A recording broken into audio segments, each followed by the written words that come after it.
say feel that bass. We gon' shake up this place. Say pick up that pace. Yeah, we got no time to waste. Everybody say feel that bass. Yeah, we gon' shake up this place.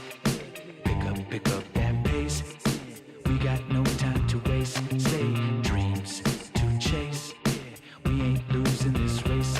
Say we got faith. Yeah, we know what it's gonna take. Ain't nobody gotta do for me what I do when I do it so beautifully. All I gotta stay is true to me. Yeah, stay winning is a mood to me. Hey, ain't nobody gotta do for me. Yep, what I do when I do it so beautifully. All I gotta stay is true to me. Say what? Stay winning is a mood to me. Hey, I said.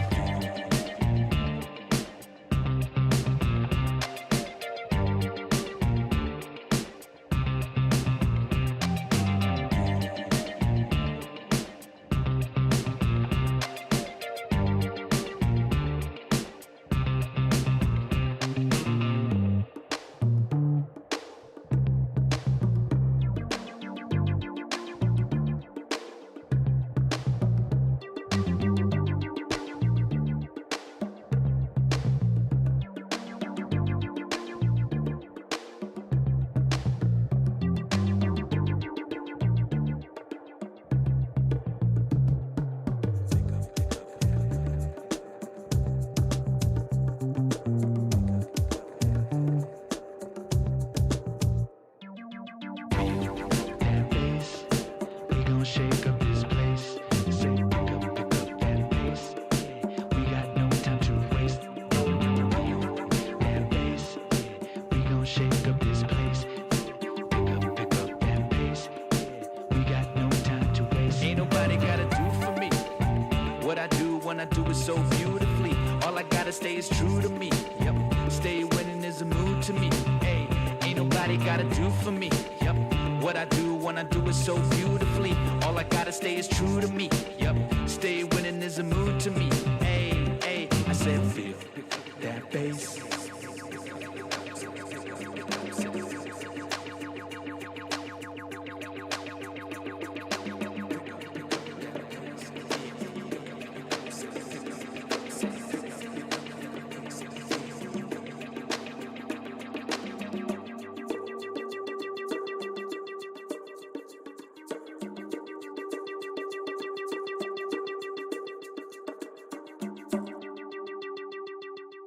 One. That's it. Hey y'all, how you been? Good to see you. Glad you're here. I'm just posting stuff to Instagram and the Facebooks and the Twitters and doing all that stuff, and I'm hearing an echo on my voice in the background, which is mildly annoying. I hope my voice is not annoying to you guys. Jarrod, how you doing? I'm doing pretty good. I'm down there in the chats. Just go ahead and eliminate the question mark. To those of you who are hanging out down there, that's when you're paying attention to two different things at once. What's happening on this fine day? It's Thursday, isn't it? It is Thursday. It is Thursday morning, October 29th. We're almost in November. Dude, we're almost there. You know what that means? Almost there. When we're almost I know in November. what it means for me. What does it mean for you? Almost November means almost December, which means almost Christmas. Yep. Which makes Joshy happy. Almost Christmas, or is it Christmas? Because up in my house, it's beginning to look a lot like Christmas. I'm wondering about that. So let's say maybe you and I are not equipped to answer this question. So Okay. Is it Christmas or is it not Christmas if Christmas if Christmas decorations are already online? Micah, what says you? I don't know. What? Mike, you're supposed to know. My off-screen producer, Micah, she's here. Say hey, Micah. Hi. So, Micah, you've got to keep us on track today, okay? You have to tell us when we're getting off track. All right? Just rein us back in. You've got to. You gotta keep us on. We don't know what we're doing. I can't even finish out sending this Instagram story. What are we on? We are live on the YouTubes. There we go. YouTubes, get on over here. Hang out with us in the chat. I put that in there. Deb's down there. Who's there? Deb's in there. She is. I think she was. I should thought probably saw her. pull up a Yeah, chat. she is. There she is. Let Mama's me in the see. house. She She's right says, there. yes. Share to my story. I don't even know what I'm sharing all this stuff on. I have no idea. I need to monitor some stuff. Let's see what we got Diana's going on. in the lab. Let's see. Jarrod is saying, if I can pull this up, who is in the chat today? John Hayes. I'm joining you guys. Your guys' church do anything exciting for Pastor Appreciation Month? Ooh, that's a good question. Let's get back to that one in a second.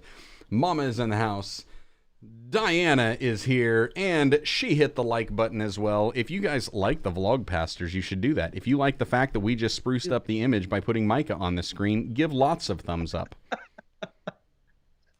That's awesome. That's like a cheap YouTube ploy, you know, put kids and dogs on the Kids out screen. there. Yeah. And there you go. Genevieve's in the house as well.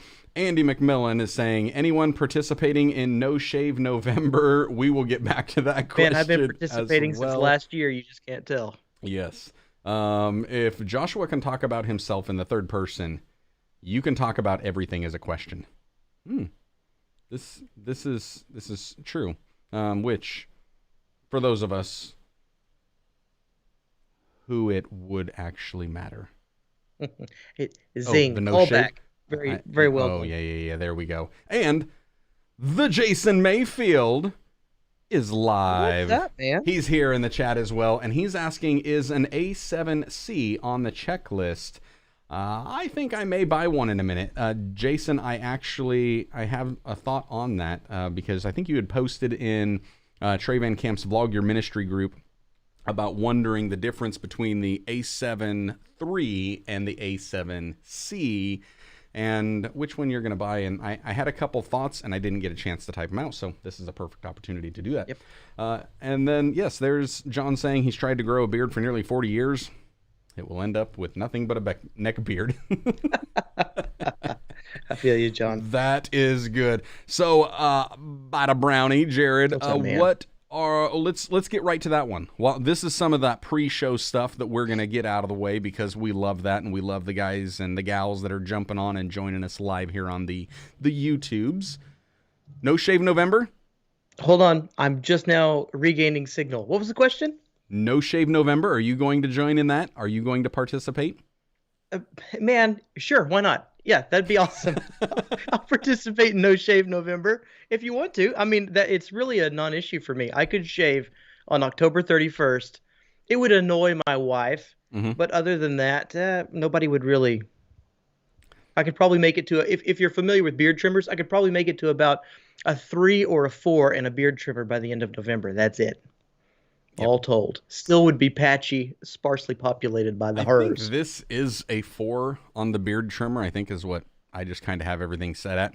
And honestly, for me and shaving, the only thing I do is, I don't know, like about once a week, I'll take the 4 through it again and then just take the extension off and then just trim up the face and the neck. And that's it. I don't want to do anything else. Oh, and then those little whiskers that are always right down here that it's like the neck beard that wants to come up. It's like, no.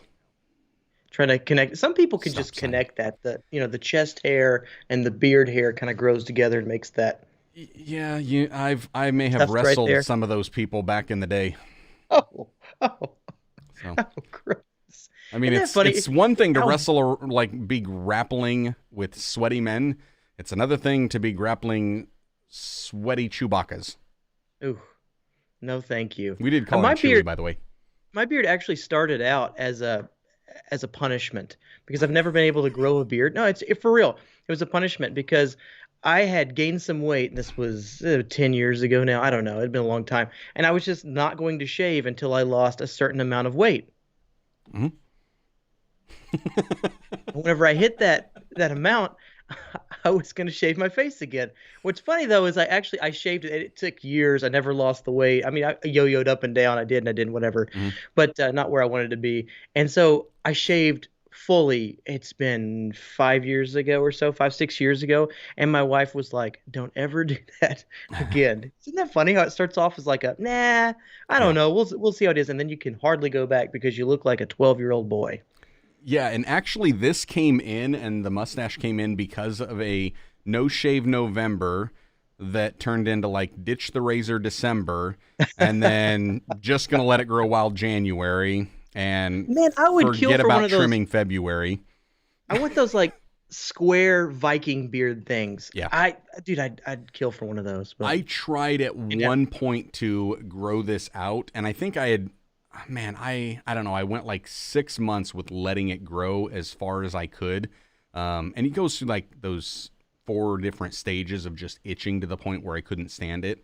And I made it till like just after Easter, and I was rocking like a Spurgeon. I mean, this was a Charles Spurgeon beard.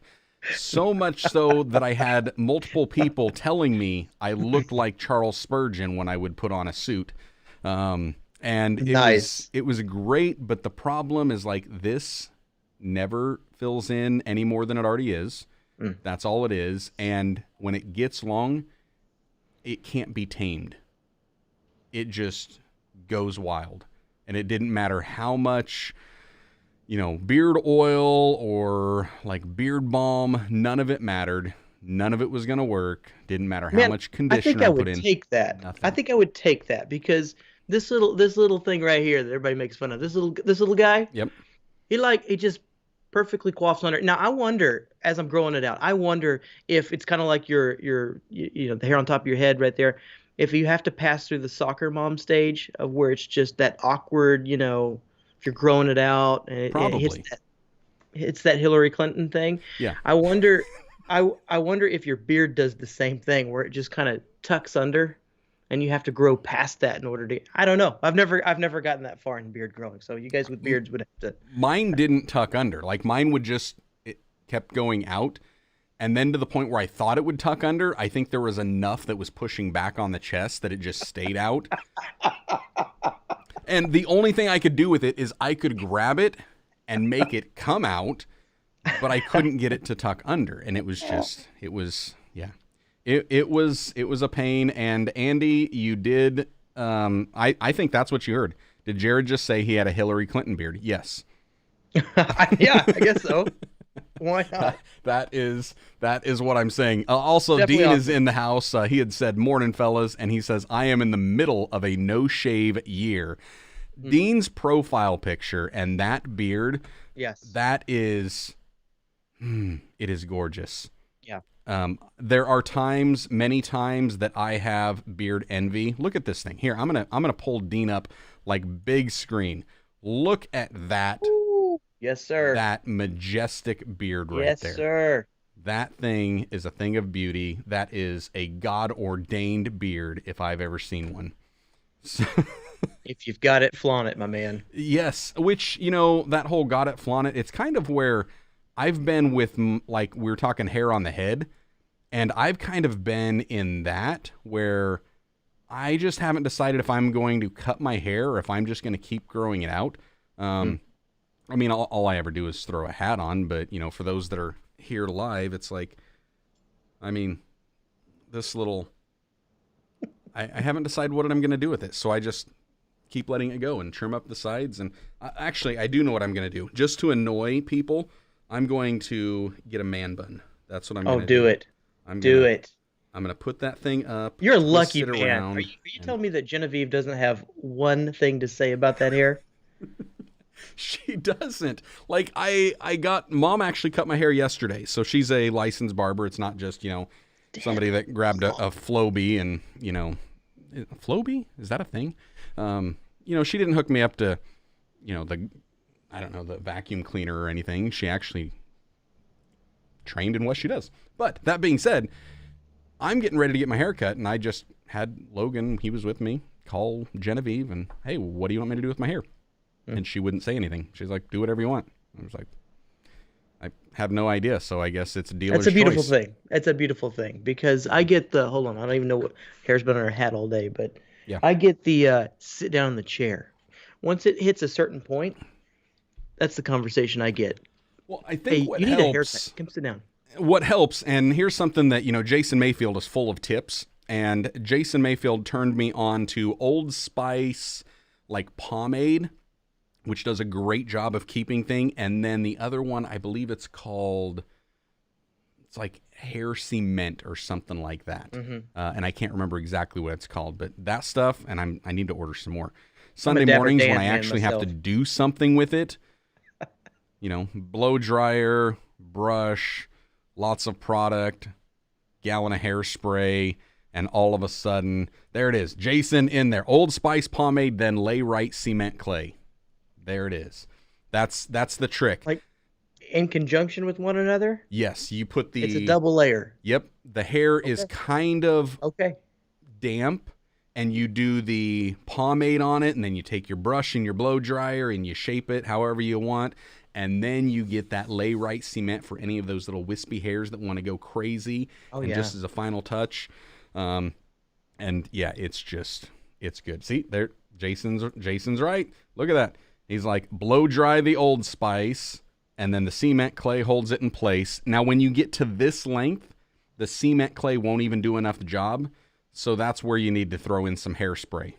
Just stay away from the Aquanet and an open flame. Vop. I don't want any Vop. I'm a Dapper Dan man. There you go. Yes.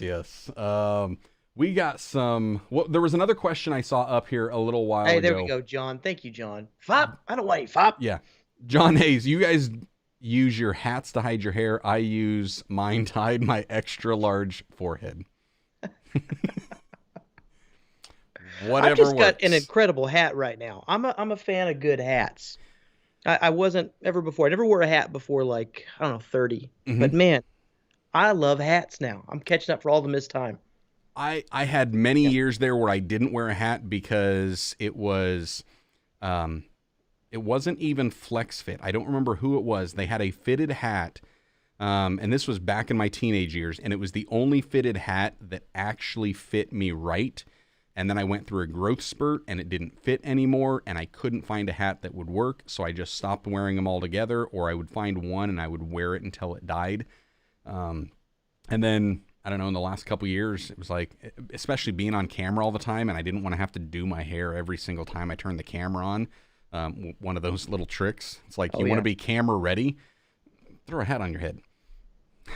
It was like simple and easy at that. So it was a case of, all right, let's look. And then when we came up with the Live by Faith design, it's like, I need to find the right hat. And I think we went through multiple renditions. Gotta take this one, Josh. The what? You gotta, okay, you do that. Micah had to get one of these where Micah got one of the old renditions of this hat, and it works out pretty well, but it's just not the same as this lovely beast, which, by the way, this segment is sponsored by JoshuaVerwers.com. Go check us out, JoshuaVerwers.com/store, and you can get your own Live by Faith merch. I need one of those little, what are they called? The little... you know what I'm talking about? It's the bell that goes off, like the magical chime. That's what I need. I hit some of those, but I don't think any of them are going to work. Okay, I want to get to some of these comments in here that we had, and let's see. Actually, I will get straight to this one that I was looking at. Jason Mayfield has said, is an A7C on the checklist? I think I may buy one in a minute, which... By the time you posted that, you may have already bought it. But is an A7C on the list? I wouldn't necessarily put an A7C on the list, but I wouldn't not put it on there. If I'm looking at a checklist for a digital ministry, it kind of goes up. If somebody knows they want full frame, but they don't have the budget for an A7S III, then yes, absolutely. If they're not sure if they want full frame and they've got kind of a specific budget in mind, I'd probably recommend what I've got, which is the A6600. But the A7C is amazing. And Jason had also asked, he said it's that he has two A7 IIIs, and he wants to figure out if he should get a third one for match, or get an A7C, because that's what I want. Laugh out loud. So this thing here, Jason, here's what I would say. As far as the match, I've been looking. Yes, it is a thing. Because as you guys can kind of see, if I go back, like here, let's put the three of us up again, and we look at this. So this is the Sony a6600, and this thing over here is a Logitech C920. And you can tell there's a difference in clarity. There's a difference in picture. I can't do anything with this thing. I can do a lot with this thing. So being able to match those things, it really helps. But when it comes to the Sony a7 III and the a7C, there was a video I saw, and Jason and I have been looking, trying to find it again. I was scrolling, I was down in the YouTube hole, and I found one that it said, and the title essentially said that the a7 III versus a7C, it's basically the same picture. And I went to save it for later, but I think I got a phone call at the time, so I didn't. And I've been scouring it, trying to find where it came from. And I haven't found it yet, but I'm going to find that. That being said, if you look at some of those videos comparing the A7C to the A7 III, there's really not a whole lot of difference in the picture and the image quality. It's essentially the same camera in a smaller form factor. So I don't know. I would say first and foremost, you're saying, should I just get the A7C because that's what I want? Absolutely, that's what you want. And as If you far, have- yeah, go ahead. If you have, no, I'm just gonna say, if you have Jason Mayfield money, you go matchy match every time because you can. Because you can. No, if you get what you want, and then if it doesn't matchy match, you start recording everything in like a log format, and you send it to your editor and make them color grade so everything matchy matches. Yeah. Oh. See, that's how you do that. It's like, no, I don't want to color grade, but I can pay somebody to do it. He's saying he does know it has different color profiles, and I'm still hurt from the green age of Sony color. Yeah, and so Sony did. Who was I talking to? I think it was Diana and you. We were talking about the Sony colors, and so you got the A6100 that nobody's talking about yet. Check out Diana Gladney's YouTube channel. Gladney. Make In sure the you're lab checking her today. out. She's going to be dropping some fire on that stuff here shortly. But the A6100 was something that people just kind of glossed over. And I think it's because they were saying, okay, well, this doesn't have like a headphone jack, and it has the small battery, and it doesn't have color profiles, you know, the custom profiles. We can't really do anything with it. There's no way to color grade. We got like standard and neutral, and that's it. Which neutral you can do a little bit of tweaking, not much, but a little bit. And because of that, people are like, wow, well, I'm not going to do it. And nobody was talking about the fact that this is the A6100. It's a sub $1,000 camera, like sub 800, I think. And it has no record limit in 4K. Now, I've heard it overheats. However, I also know these new Sony cameras, they have like a heat warning on there. And then they have like an advanced where you can set it to the advanced, which basically means we're not going to shut the camera off until it's about to explode. And then we'll shut it off for you. So because of that, that's where I'm sitting here thinking the 6100 is good. So that would be something that I think we need some more on there. But with the color profiles, that's the thing. It's like the color science, 6100, 6600, A7C, A7S3, all of those Sony has figured out a little bit more on the color profile. So like right here, what you're seeing, this is straight out of the camera. This is their standard profile. And the only thing I've done to this, I mean, one, set my white balance, but it's standard profile, and I took the sharpness down 2 notches. That's it. You look at any other videos that I've created up to this point, it was straight standard profile, and I didn't do anything with it. Like, didn't even take the sharpness down, but I just started to look at it, and I was like, man, it just seems a little too sharp. So that's where I dialed it back just a little bit. But as far as that, that's kind of where I think the new colors, they've done a whole lot better. Now, you're still on Canon, right, Jarrod? Oh yeah, that's why I didn't even look at Sony for the longest time, because you guys were magenta, and then you were trying to correct it to stupid green. Yeah. And it was fun to watch the back and forth, and there were a handful of folks who could get that right, a handful. Yep. And the rest of you were all over the spectrum.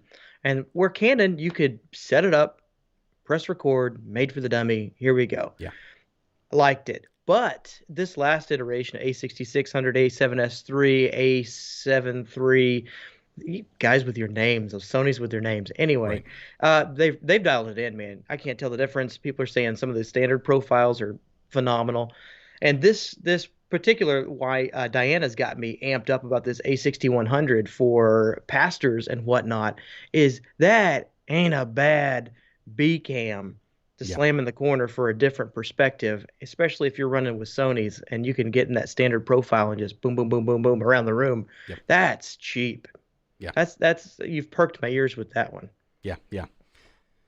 I would agree. And along those lines, she said she just hit 1 hour in the test so far on the A6100 recording with the A66 and no overheating and still have some battery life.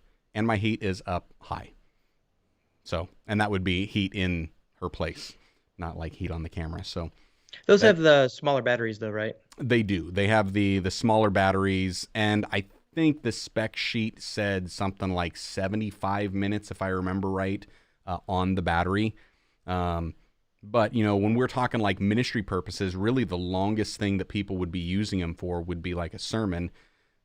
Yes, some of us get long-winded and we go beyond that, but it's really nothing to be able to throw a battery bank next to it and then just plug in your USB and it'll charge while it's recording, which is one of the coolest things ever.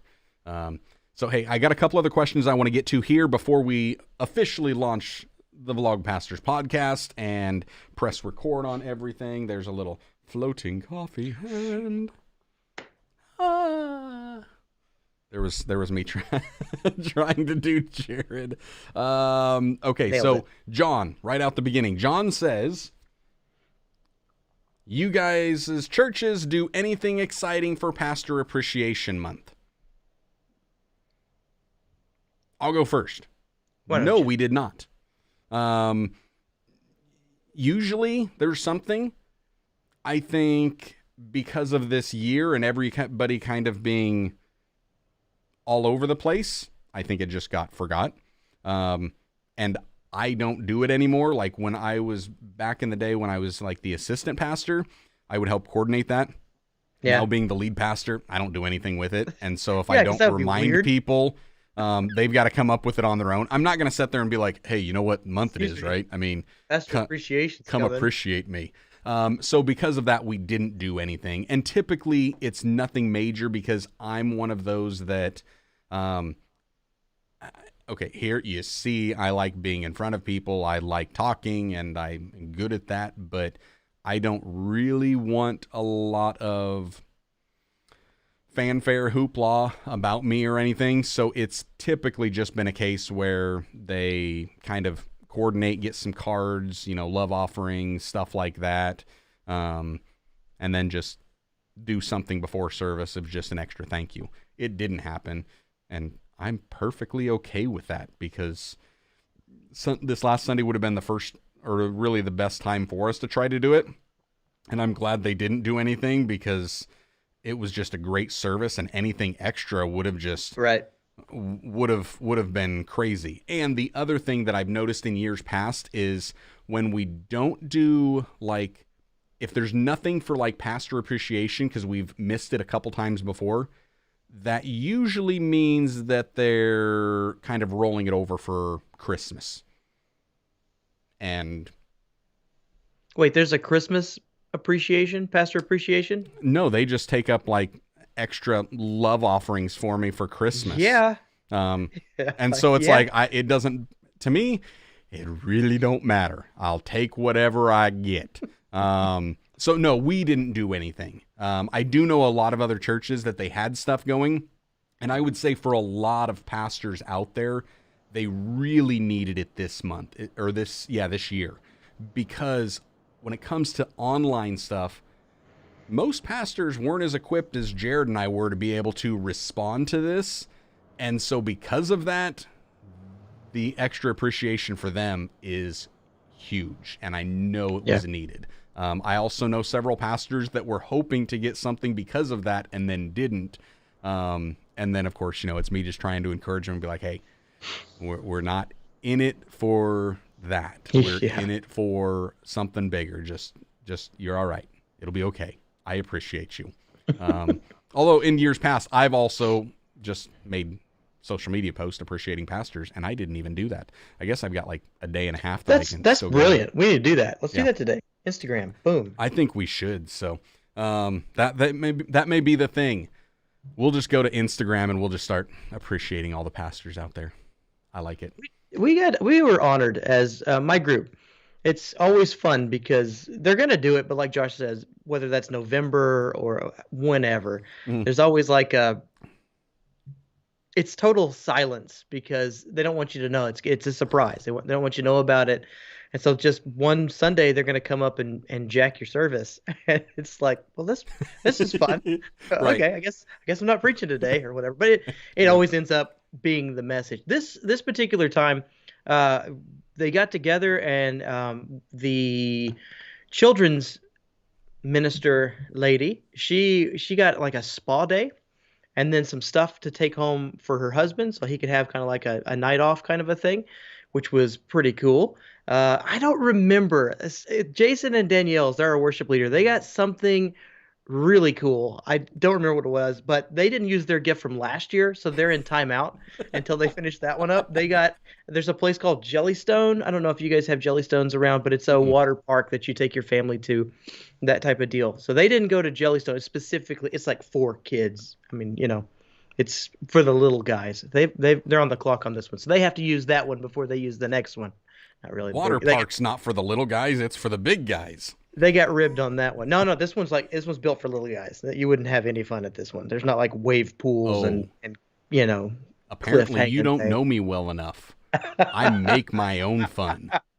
Got the water pistols and here we're gonna find out. We're Micah. Yeah. When we go to the swimming pool, what area do I spend the most time in? That's hard The to like say. diving board adult section or the kiddie pool? More that you spend at is the kiddie pool section. Because there's like this little like mushroom that water comes down on, and he's usually by that. those are And awesome. I just hold my breath and let the kids just drag me around the kiddie pool area until like my belly hits the incline and then I skid like a beached whale, and then it's not so good. That's awesome. Yeah. So you did They that. got that. Yeah, they got that. Dave, they gave him a package to Colorado. He's going to stay in a castle in Colorado Springs. His son lives up there, so he's going to go visit his son, hang out with that part of the family, and do that. And then Jesse and I guess we must like exude that we work too much or something because we all got kind of like vacation type things, like chill out. So their pastor appreciation for us was cabin in the woods up in Broken Bow, Oklahoma. So cool. So we're going to stay a couple nights. Jesse already booked it, and here we go. We're going to stay up there in December, I believe. That's why things are condensed on my timeline for December.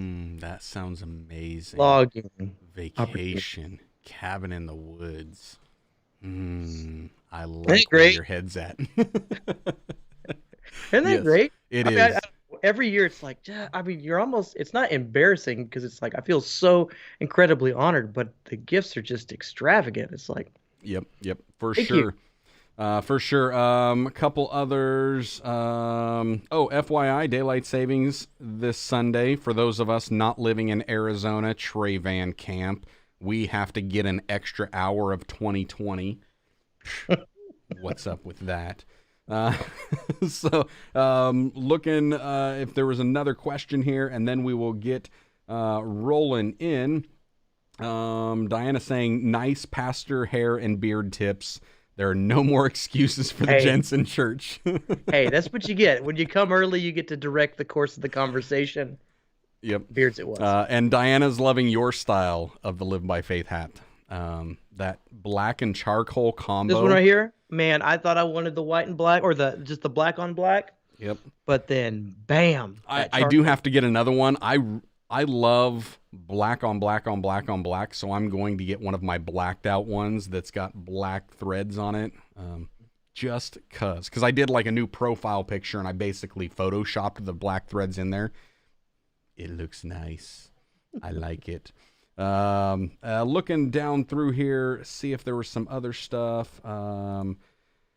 Diana said that she just hit 48% on the battery for that A6100, and it's been over an hour recording now. Mom's saying we didn't do anything last year either, but we did do. I just said do. We did do a live offering at Christmas, or love offering rather. Henry saying the women gave our pastor gifts every week of the month. Even awesome. When we had our breast cancer awareness service, they made time during the service to gift pastor a gift. That is cool.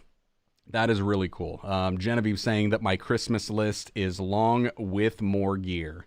That is true. So Trey saying he needs to appreciate pastors today. Great idea. Yes, absolutely. I think we should all be doing that. Let's get on our socials and thank the pastors out there. Scott Rowe, Pastor Scott saying, I appreciate you, Josh and Jarrod. Love these podcasts. Pastor Scott, love you too, brother. So glad that you are here in the body of Christ, serving those people at your church as well. So keep up the good work. Diana saying all churches need to have their people select their church for Amazon Smile, and it's free and contributions to the church at no cost. It's like Amazon affiliates for the churches, but for free. Absolutely. We've actually got our ministerial association has an Amazon Smile link. So we don't do one for our church, but I often use their Amazon Smile if I'm not using somebody else that I know's Amazon affiliate links, because every now and then I just want to. So that's a good one. Genevieve is jelly because of the cabin in the woods. Trey Van Camp saying Arizona is the best. Wait, is there any context around that? I think he's saying Arizona is the best when it comes to not having to change your time. And I would agree with that. Yeah. No, that's Arizona legitimate. is the best place to live if you prefer Disneyland over Disney World. I'll give him that as well. So, I mean, because your option is that or California. Sorry, California. Ooh, I'm sorry. Going through a rough season, okay? It's going to be all right. Yeah. Diana, we actually do that, trying to push that again this season, and that would be the Amazon Smile. Dean Lentini saying, no time change here in Saskatchewan, Canada. At least I think I got that correctly. I just saw an SK, and it just reminded me of Saskatchewan, and it's just fun to say Saskatchewan. So... John Hayes, I couldn't stand Indiana not doing daylight savings time when I first moved there. Then they changed it, and I wish they would go back. Yep. And this might be the longest we've derailed Josh and Jarrod before the intro. You are right. This very may well be. Trey is saying Arizona in the winter. No. Iowa in the winter. What? Trey, you came back like 2 years ago while you were up in Missouri. Northern Missouri, which is essentially southern Iowa, because we call southern Iowa northern Missouri, and you experienced our lovely snows that like one day it's perfect weather and you're like 50, 60 degrees. It's just, hoodie and you're good to go. And then the next day it's like 20 degrees and a foot of snow just fell. It's amazing. It's the greatest thing ever. Ever. Is it though? Oh, it is. It's already going to be cold. See, look at this. You guys are in Texas, Jarrod, and I just saw Jessica on Instagram, and she posted how cold it was. It was cold. You get the cold, but you don't get the snow. So you get no fun with the cold. We get the cold. There's no way for us to escape the cold, but at least we get the fun with it. That's what I'm saying. That's what I'm sticking to. It's good. Jarrod says it was the 100-year, or Trey says it was the 100-year blizzard that he got. Yeah. And Diana was up here last December when we were shooting the podcast for the marriage ministry. Laugh out loud. Iowa's cold, no joke. Dude, I'd be lost in the snow. We have no idea how to handle it. Oh, man. You guys are going to love this. This year, the Farmer's Almanac is saying this year is going to be crazy snow, which if it does hit crazy amounts of snow and we get it, just leave me comments of different stupid things you want to see me do in the snow, and I'm going to do all of them. Because you just lost me for the rest of the episode. Hold on. Is hilariously things I want to see fun. Josh do. It is brutally cold, and I love it. Okay, Bury that being said, I yourself. think we are officially ready to launch Vlogpastors Podcast, episode number 26. Are you ready? We're rolling that beautiful bean footage. Here we go. Welcome to the Vlogpastors Podcast, a podcast all about the stories and strategies of sharing God's love in the digital world. Now, here are two pastors that love to put a camera in their face and walk around in public. They are the Fred Flintstone and Barney Rubble of digital ministry, Jarrod Brown and Joshua Verwers. Hey everybody, welcome to Vlogpastors Podcast, episode number 26. We are going through the digital ministry checklist today. I am Joshua Verwers. This lovely gent is the one and only Jarrod Brown from the YouTube channel A Bite of Brownie, and founder, owner, operator of Bite of Brownie Productions. Look at that. A video production company right there in Texas. He's there for all of your production needs. Go check him out, biteofbrownieproductions.com. There you go. This video is not sponsored by them, but they are endorsed by this episode. Let me slip you a tenner. So, yes, this is going to be a fun one that we have got here. We're talking digital ministry checklist in the episode today. Basically, I think what we were discussing before the show when we were discussing this topic, it was about if we're going to be starting, what do we need to be considering and thinking about? Does that sound about right? That sounds about right. How do you want to do this? How do you want to play this? Do you want to play this on a budget since we're starting out, or do you want to play this as the basic needs of? We didn't get a chance to talk about that beforehand. What do you guys think in the comments? Yeah, for those that are joining us here live on YouTube, we are live Thursday mornings about 10:30 a.m. Central Time because, well, we're in the Central Time Zone, being in Iowa and Texas. And if you're here with us, let us know in the chat any questions you have about the tech or the tools needed for starting a digital ministry. Any questions you have about that. It can be camera gear, it can be audio gear, it can be software, it can be theories, it can be how to script, it can be what content, any of that stuff that you have questions for. Basically, anything that is preventing you from actually doing stuff, we want those questions, and we're going to help you get over that little mental block of just not creating so you can start creating. Why? Because you have been created by our Creator to be creative. Oh, so start son. creating. There you go. There we go. You know, that's fascinating because you're taking out a block. And I spoke with a lawyer this week, and he was saying, we've had this ongoing conversation, which I might have brought up on the channel before, but he says, I'm a lawyer. Nobody wants to see any content from a lawyer. Like, what in the world could I possibly make? And I think that happens to us as individuals and to us as a church. Like, what are we supposed to – people don't want to see a whole sermon again, do they? And we batted around some ideas that he could come up with as a lawyer, just some things that people need to know, some questions that an ordinary person might have when going into their office, just all sorts of different things. And he came out this week. He has an email list. He started with his email list, and he just started making content on YouTube and sharing it with his base already, the people who are interested in coming to his business.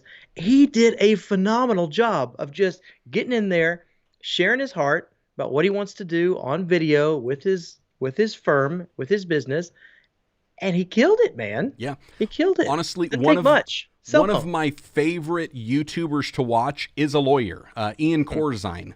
I love watching him because he gives a lot of it as a legal perspective from some of the inner workings on YouTube and things like that. But there are so many nuggets there that churches and ministries can take out. One of the biggest ones, and here's where lawyers can really help out churches, YouTubers, social media influencers, which is one of the largest growing segments, and it's what every kid wants to be until they realize how much work it is. Fair use. What is fair use, and how do we use it? Can we use it? What should it be? That type of stuff is huge. And I mean, depending on what avenue he goes in, you know, with his law practice, there are so many things that he can provide. And honestly, there is an audience for everything out there. If you don't realize that by now, you have not checked out ASMR, because people love to hear things like this in their speakers for Stop some it. reason. Stop it. And I don't know why. But it's there.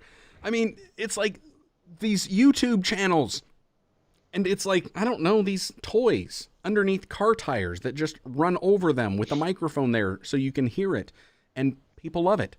There is an audience for absolutely everything out there, and this is where churches need to realize this. And I know a lot of churches, a lot of ministers, a lot of ministries, they're like, oh, it's already oversaturated.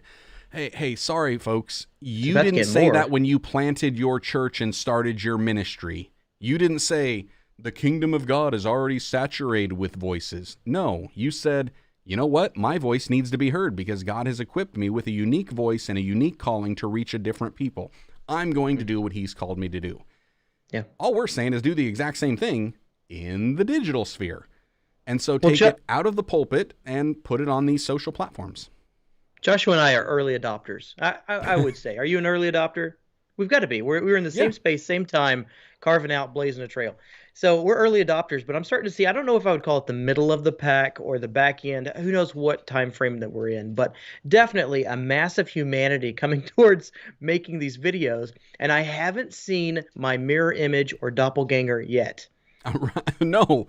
There's nobody exactly in my lane. I mean, we are the closest thing that I can think of to doing the same thing. And we are totally different. Totally different. And our channel, direction, personalities, all the different stuff. Absolutely. There's a spot for you. Yep. And if you guys had watched, the playlist that I've got over on the channel that Jarrod was a part of, it's the Vlog Pastors, especially Vlog Pastor Season 3 that we just wrapped up in August. 7 different pastors, all answering the exact same question every single week, and not a single video was the same. Not a single answer was the same. I was inspired off of 6 different videos. We're all making the same topic. Right. And every time I went to the next one, I'm like, this is the best video I have ever seen. And I would go to the next one. This is the best video on this topic that I've ever seen. I go to the next one. Never mind. This is the best topic on this video. Yep. Perspective. So it is, I mean, that's the thing that I think the first hurdle that people need to get over is not even a tech-related thing. It's a mental block of just saying, okay, I just need to push record. And from us, I mean, here, it's Vlog Pastors, okay? So if you're thinking that the Vlog Pastors are going to give you some tips on how to run a Facebook group, and that's the digital ministry, you're not going to get that today. That's not what it's going to be. We'll tell you that if you're running a Facebook group, you need to be using video in that Facebook group. Oh, please. Why? Because if you didn't realize this before, God has created us with these 2 little objects right above our nose and just below our hairline. Although if some have a receding hairline, it's quite a bit below that hairline. They're called eyes. That would be ojos in Spanish. These eyeballs mean that we are visual beings. And God has created us with that. So we need to be able to see things and interact with them. But he's also given us a couple ears, and we need to be able to hear them. And honestly, I think hearing might even be more important than the seeing aspect when it comes to online video. Possibly true. I'm going to take my stab. You went through your metaphors, analogies, and whatnot. I'm going to take my stab, okay? Bring it. Content... Can make this up and see if it works. Content is king. We all know that. Yep. But video is the steed upon which he rides. Ooh, I like it. Okay? Because right now, and I keep on talking to my production clients, outside of the YouTube space here. If you know your audience, you know what they want, you know their pain points, like you've dialed it down, you know them and you know what you have, you can bridge the two and pretty much accomplish any purpose that you would like, within reason, with video. Yeah. It is a powerful tool. Yep. And the thing is, which is what we're breaking down right now, is that hurdle of it needs to be at a certain level. Correct. Yeah, and that's something, I mean, if we're going to start getting into some questions and the direction that we're going to go here, Dean just jumps this out right out the gate, and he's saying, I'm starting and on a budget. So there's how we're going to start. For somebody that is starting out and they're on a budget, what do we recommend as far as, let's start with the tools. And for those that aren't watching the video replay or live of this, Jarrod just pulled a cell phone up in screen. And so if you're listening, what we're saying is start with the camera that is already in your pocket. Your cell phone has a camera. And that camera is a good camera. Even if it's a bad camera, it's better than no camera. This is common, and I think people get frustrated because, like, yeah, I know, cell phone has a camera in it. Please do not overlook this. People are slaying it with a cell phone. Because, I mean, what was that? Is it iPhone 12 Pro that just came out? The new iPhone 12 Pro that records in, like, Dolby Cinema. On a cell phone. On a cell phone. And just a couple iterations back, say you have a 10, say you have an 8. Those things are phenomenal phones. Yep. A Galaxy S10. That's still a great phone with a great camera on it. And when I started on YouTube, I was using a 2-year-old Huawei Nexus 6P. And this was a 2-year-old phone when I got it. And it did 4K recording. Which means 4K recording has been around on certain phones for at least 4 years. And so my first like 30, 40 videos on this channel were on a cell phone. That's what I was using. Set the phone up. Look at the camera and talk. And that was without any microphone. It was just the camera. I was using just the microphone that came with it. So somebody starting out, use what you got. This is what I wish the tech reviewers would get to. That's why I like Too Long Didn't Read. I wish they would get to the point up front. So let's get to the point up front. I'm going to give you my opinion. I get frustrated with Joshua and Diana because I'm like, just tell the people what you like, the horse that you want. Tell them the horse that you're going with. Fine, buy a Sony, not a Canon. Exactly. Just tell them that Canon is dying unless they alter course. I'm just saying it. Use Ecamm, not StreamYard. Exactly. Just say this up. Okay, but here's the deal. So here's what I can tell you. If you have a very minimal budget and you are looking to make some videos at a certain production level, the first investment should not be in a better camera. I don't think. You have a cell phone. Your first investment should be in audio and then in lighting. Correct. Make sure that you can hear yourself and other people can hear you clearly, whether that's a lav mic that's connected in, a corded, what is that, $30? Yep. Or a Pico You can gear. get one for like $15 that's got like a 16-foot cable on it, and it plugs directly into your smartphone. Exactly. And then sit in front of a window if you're doing that style of stuff. Do natural light as long as you can, and then start getting into what LED lights can I get. Small portable LED lights where I can throw them up and get good lighting to make that image look the best it can. And the last piece would be, okay, I've got all these other ones established. Now I'll upgrade my camera. Yes. Yeah, I would say that the ABCs of online video starts with ALV. Audio, lighting, video. Yep. And so do your ABCs as ALV. And if you do that, you're going to notice huge quality. Like, and this is only going to apply actually for the people that are, oh man, I don't even know how. Yeah, I know how to do this. This is going to be, I'm running a risk here. I'm running a risk of losing this entire thing to give you an illustration. You ready? Take a risk, man. Here is the risk. I am going to show you if we just started with where we've got things, and we're going to go up from there. So let me back out here real fast, okay? I'm going to show you a quick little thing. We're going to go, actually, I'm going to change this camera because right now you're seeing me on my good camera. Okay, now you're seeing me on my web camera. Do it. I am going to turn off my lights, okay? And then I'm actually going to turn off the microphone. Now you should be hearing me from the built-in microphone, and it probably sounds like garbage if I had to guess. I think we're still on your Shure SM7B, but I only have one ear plugged in. Hey, Micah, Well, can you turn on the you're overhead? probably going to hear it, but they are not right now. And so they're hearing my built-in microphone straight from the desk, and this is bad. But as soon as I change the microphone alone, and I go over to the Rodecaster Pro, and now I have just upgraded the audio. Sir. And this is the Shure SM7B. And you still can't quite see me, but you can hear me, so at least it's somewhat pleasurable for an experience.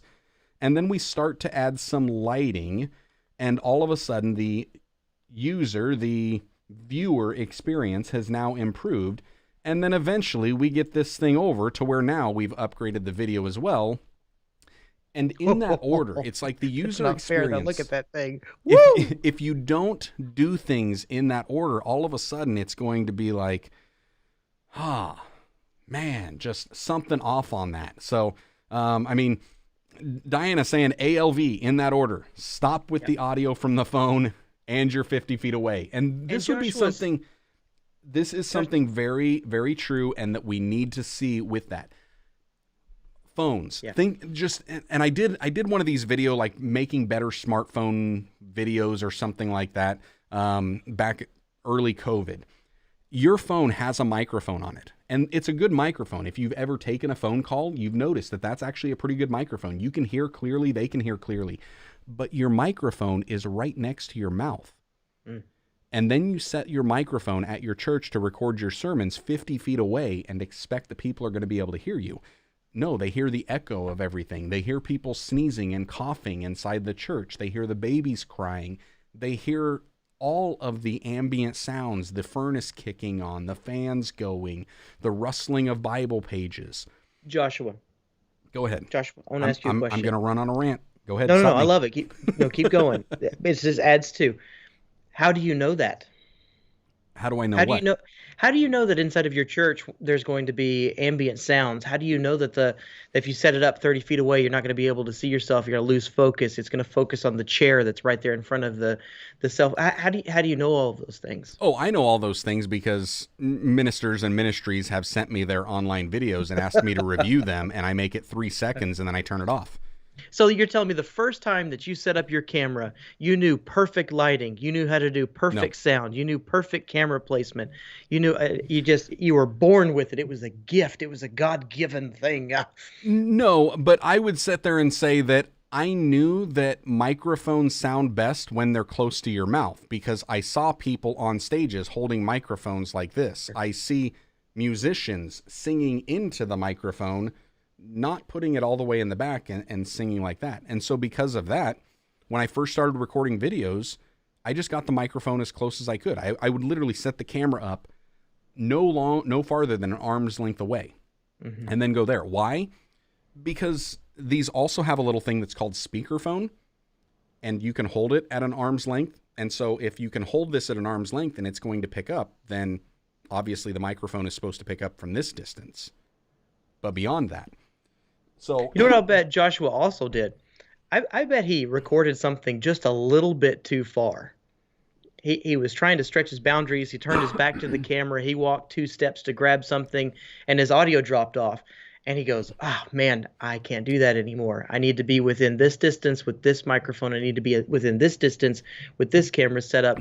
And the reason he knows all of these things, the reason you're seeing the clean image that you're seeing and all the sound that's into it and the light design that's behind it, he built this thing. This didn't happen overnight. This was a process, which is why if you want to get into video, now is the time, because you're not going to automatically have, if you're hopping on the whole digital ministry train, you're not going to automatically have all of those skills overnight. You're going to need to build them over the course of time. yes, You built these things. I did. And it was basically starting where I was at, using what I've got, and then doing what I could with it. And when it got to a point that I can't do any more with what I've got, that's when I got something else so I could do more. And it's the constant state of improvement. Now, it wasn't, to be full disclosure, it wasn't me walking away, but honestly, I do remember those videos. I used to shoot some of them with my cell phone in the car while I was driving. And it was like, ew. Road noise. Oh yeah, so bad. Yeah. So bad. And if you want to know, like, if you've ever watched James Corden's Carpool Karaoke, Oh yeah. and you're like, that sounds amazing, they're all mic'd up. Oh, also, they're not actually driving; they're riding around in a trailer. So True. there's more space between them and the ground. More space. And I've also heard reports that it's miserably hot when they're filming that because they don't turn the car on so they can keep the noise down, and they have all the windows up, and they only roll them down like when they're out and they're talking to people on the side of the street, and that's about it. Brilliant. But yes, they do that. Now, one of the things, I still record in the car, but when I do, I often turn off all of the fans, and that's with having a good microphone, but I still realize it's going to pick up some of that sound. The benefit of at least using it when it's in arm's length is the microphone is still close enough that it's still going to sound great. But So if it's too far away, it's not going to work. So if you're only using the microphone on your phone and it's 50 feet away, if it's 20 feet away, if it's 10 feet, if it is 6 feet away, it doesn't sound good. If you need your phone to be 6 feet away, guess what you need to do? You need to hop on Amazon. You need to find yourself a smartphone microphone. It's a little lapel mic. Look for the TRRS cable. That's tip, ring, sleeve. Don't ask me what it all means. All it means is that it works on cell phones because they use one port for both your headphones and your microphones, and that's what you need to know. So just buy it. Don't ask questions. Just buy it. And that would work. If you're needing it farther away than that and you're needing to go like 50 feet away, honestly, Diana did this review of the Comica Boom XD. It's a wireless microphone system, and it will plug into cell phones. It will plug into MacBooks and computers. Get one of those. Honestly, that's what I would say. If you need to be that far away, you're looking at a wireless mic, and you're probably going to be looking at about $200 at that point. But that's what you're going to want to go with. You can start with $0, or you can go up to say a, $15 to $30 for a little lavalier mic that you can clip on you. That'll get you about 15, 20 feet away pretty well. And if you need to go beyond that, you're looking at either running a whole lot of cable, or you're going to want to get something that's wireless. you don't want to do that. Yeah, you don't want to run cable everywhere because you're bound to have lots of issues. So yeah, that's drops in sound quality and then agitation to yourself. Trust me, I've got some cables that are running across my office, and the bane of my existence is to roll up these cables and unroll these cables. And yeah, and actually, Mom just hopped in here and said, "Here's another example how the sound changes if you turn too far. Like if I start turning and talking to Micah, all of a sudden, you can see that this thing is designed to pick up here, dynamic versus condenser microphone, but that's kind of what it's designed for. It's meant to give you good audio being close. All microphones are meant to be that. So that's what I would suggest. Everybody got that as far as audio? By the way, we're going to move on to lighting real quick. And if you've got any other questions about audio, let us know down in the comments. Leave us a message. If you're listening to the audio replay or checking out the replay on YouTube, leave us a comment anyways. You can also find us over at Instagram, Bite of Browning Productions for Jarrod, Joshua Verwers for me. Let us know. We'd love to answer your questions, give you any tips that we know. Anything else on audio that you can think of, or should we jump into the lighting? No, it just depends on how you're recording it. Like if you're doing it live in the moment, you're doing cell phones and stuff, everything that you just said. If you're recording something for later, if it's not going up live or you don't need it to be super clean in the moment, then just record yourself with, like what Josh was saying, just do a lapel mic. Just do a pretty cheap little H1. I think that's $100 or under. I think it's about, what is it, $89, $79 right now. Oh, yeah, the Zoom H1. Zoom H1, Yep. Stupid cheap, reliable. Every time it's going to work for you. It's a workhorse. Something like that could be good to go. You can take that, sync it up in post, and that way you don't have to worry about any headaches. Your audio is always going to be clean. Correct. Yeah. And if you don't even want to wait for Amazon, say that you're sitting there and you're looking on Amazon and now everybody jumped in our, chat and everybody's buying up all the stuff and you're like, oh no, it's COVID all over again. I can't get anything for the next, 3 months. I picked up one of these little lavalier mics from Walmart. And it was like, I don't know, 15, 20 bucks. And it works. It's actually pretty good audio. That's what I used for that smartphone video thing. It works. It does a good job. It sounds good. Use something like that. Just you start where you're at with what you've got, and then you start to improve. And so we do the ALV, we do the audio, the lighting, the video, and once you've done that, go back to audio again, and then lighting again, and then video, and then back, and then you keep going. You just start to improve, and you keep improving. Why? Because we should be improving. Well, it's like a team. It's fun. You look at your team and you're like, okay, well, we're doing good. We're making videos, but we're a little weak. Instead of defense, we're a little weak on the audio. Yeah. And good audio, it's not flashy, but it's going to win championships, baby. Yep, absolutely. So that's what I suggest. Also, when it comes to the digital aspect, even if you're not doing video, podcasting is another huge thing that's jumping up. I mean, this is the Vlog Pastors podcast, so we're talking about the audio and the video. We think that video is definitely the steed that the content king rides on. But if that's the case, man, nailed it. I don't know. Audio's got to be like the sword in the sheath, to be that weapon that's going to pierce through. So you've got to have all of that stuff.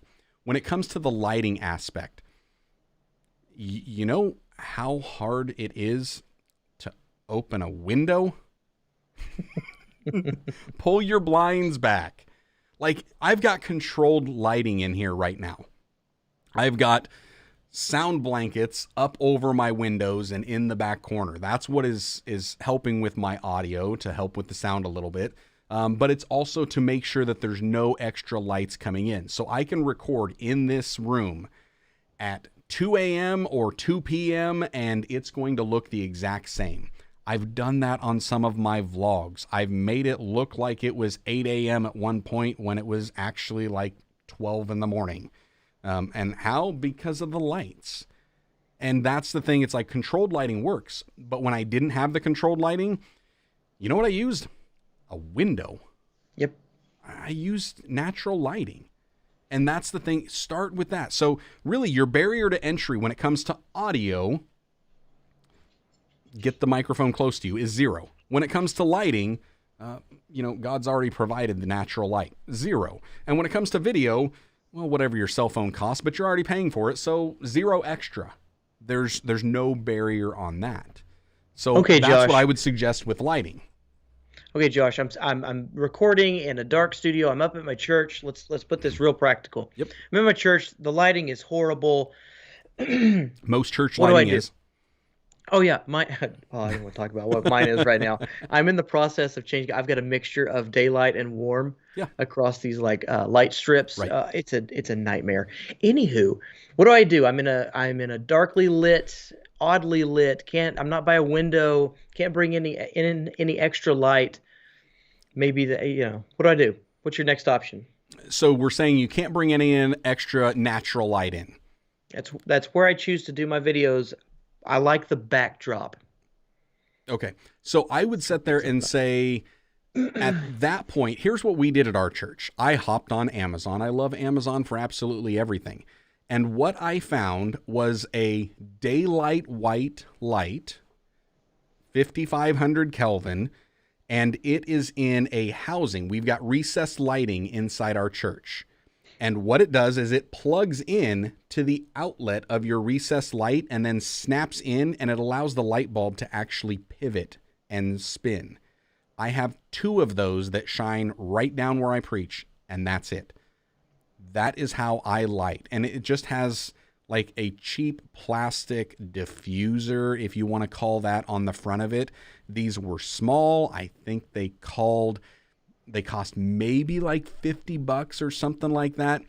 That would be one of the ways that you could bring in light. If we're talking about it being dimly lit, that's what I would suggest. So if it's a dimly lit room that it's just giving like some bad, lots of shadows, they can't really see you, and that's where you're wanting to step up the lighting, that would be one of the easiest things that you could do for overall and for kind of future-proofing.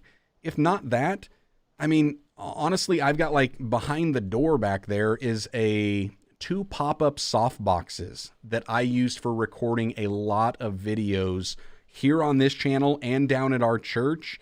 And I even took them like to the ministerial camp meeting that we did and set them up to run some videos for them that I just recorded on the cam or the cell phone. And these are cheap. I think I bought 2 of them with a 20 by 28 pop-up softbox. Goes in a little travel case. And I think I spent like $75 on Amazon for those as well. Mm-hmm. And that goes with you wherever you're at. That would be another thing. If you're dimly lit, that's what I would be recommending. Now, here's the other thing that I would want to throw at you. If you're recording on your cell phone, here's where you want to start looking for an app on your cell phone to help with the video quality. Something like a Filmic Pro would be a good option for that. Or the one that I use, if I can look, is ProTake. And basically what they do is they will tap into the camera and let you have some more functionality of it. Because like in your scenario, Jarrod, where you're talking about, we've got like these, they're not the daylight, they're the amber type lighting. One of the things with those is typically a case of the white balance completely off, and cell phones do a horrible job with white balance. Yeah. And that's where you can do it manually and kind of take over and play with it. Because even if you don't have, if there's no way for you to change the lighting, let's say it's not dimly lit, it's just not the right lights. Okay, change your white balance. Mm-hmm. Figure that out. And you can change white balance using some of those apps like ProTake or Filmic Pro inside your cell phone to be able to do that. When you start to upgrade to like a mirrorless or a DSLR camera, all of a sudden, or even a camcorder, you can customize the white balance a whole lot easier. And then you can really dial them in. Yeah, and if you're hoping that somebody's going to give you all of the answers for your particular camera, to hop back to the conversation on, you're going to have to learn. You're going to have to learn your individual setup, because I have a several $100 light that's on the other side of this camera, and it says it's 5600 Kelvin. Which I did, trusting as I am, set it up to 5600 Kelvin on my Canon camera that I've been shooting with, my EOS R for forever. Mm-hmm. I am brown, like I've been working out in the sun for a long time, the last couple of weeks. That's not my natural skin color. Whenever you take the time and learn how to dial in, help me out, custom colors and whatnot. Custom white balance. Yeah, you find out that the lights that you're plugging up and playing are actually differently adjusted. It's actually more along the lines of a 5200 Kelvin light, where it says it's a 5600. Anyway, all that to say, you're going to need to play with your stuff. Get lights. To offset what Josh said, or add to, I guess, what Josh said, I'm looking up here because over the top in this room, in this studio room, this guest bedroom, I have an extension cord run to one of my first lights that I still use. I can turn it on if you want, but it is a garage LED $40 light inside of a Chinese ball for diffusion. Yeah. It's fantastic. Yep. If I'm in a pinch, that thing will throw some light. And I bought 2 of them, never ended up needing the extra one. That's a fantastic piece of kit right there just to have. I'll take those things with me on a shoot. If I'm looking around for some light, can't find anything that I like, I'll throw up an extension cord. It's got a little clamp on it from those, what are the heaters? The bulb heaters, what you put on livestock and whatnot. I can't think of light. Yeah, I know what you're talking about, but I can't. You know what I'm talking about? The red ones? Yep. Attach that to that little China ball, hang it up. Does in a pinch, man. Yeah, that works. Some of the others, like those things that you're talking about, where it's the clamp light. It's got like the metal circular tray. Yep. Honestly, you can just grab one of those, throw in a light bulb, daylight white, and then grab a piece of like parchment paper or wax paper. Actually, would be better. Put a piece of wax paper over the front of it, and that will act as a diffuser. If you've got natural light coming in, grab like a sheer blind or a bed sheet that's white or something, just to kind of break down that. And the only reason you'd want to do that is so that it's not quite as harsh on the skin tones. If you look at like Jarrod's video right here, you see how he's got an even white balanced all over, or light balanced all over his face, and it's really soft. You look at mine and you can see these harsh lights underneath the cheeks, and it's just because I've probably got my lights dialed up way too hot at the moment. And even that is with these LED panels that I can adjust the brightness level on it. And ideally, you want the light as close to you as possible. In a church, it's a little bit difficult to do. So, but as far as like setting the white balance too, as you start to learn that, it's really not a hard thing to do. I mean, Amazon, I think I picked these little white balance cards up for, I don't know, it was like a 3-pack of white, black, and gray, and it cost me like, I don't know, $5. And they work pretty well. And then I've also got like a little pop-up. I got you. I got that you, one man. right there. I'll be your Vanna White. Boom. Pop up one of those gray cards, and you're able to then dial it in specifically. And so that's something that you can do, that you can start to learn those things, and that's going to help with your lighting, not just getting the light, but making sure the light is the right color temperature. And the other thing is, just because like I've got these lights and I think they're set on the color temperature on the back of 55, but when I run the white balance on here, it says it's actually 56. And whatever the camera is reading it at. And that's kind of like what Jarrod is saying. He's taking the white balance that it says, the light temperature that it says on the back of the light, but all of a sudden you put it in the Canon camera, and well, it's just not right. And that's where you start to dial that stuff in, so you can figure out those. And there are apps that you can get for your smartphone to dial the white balance in based on that camera as well. I don't remember what they've called, but I used them before in the past, and they do a pretty good job.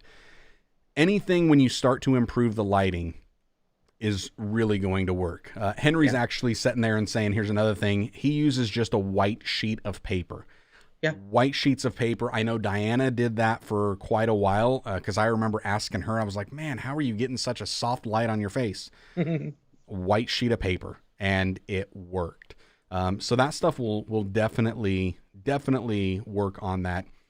That would be my suggestion as far as the light goes. And you start to improve. I mean, I've got these 3 different LED panels, Viltrox VL200s, bought in a 3-pack for, I don't know, like $2.25. And they work. They're amazing. They're portable. And I can adjust. And I've got, I mean, you guys saw, I have this remote that I used to turn them off and on. So it's like, grab that, turn them on, turn them off. No biggie. Jarrod's got that with his, and you've got, is yours a Godox?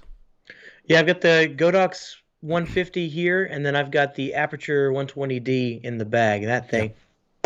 Oh yeah, that's good. That's nice. That's a nice light. So you can continually improve, and you can continually upgrade that stuff, but you got to start where you're at. And if you have no budget, or your budget is almost nothing, use the natural light that's out there.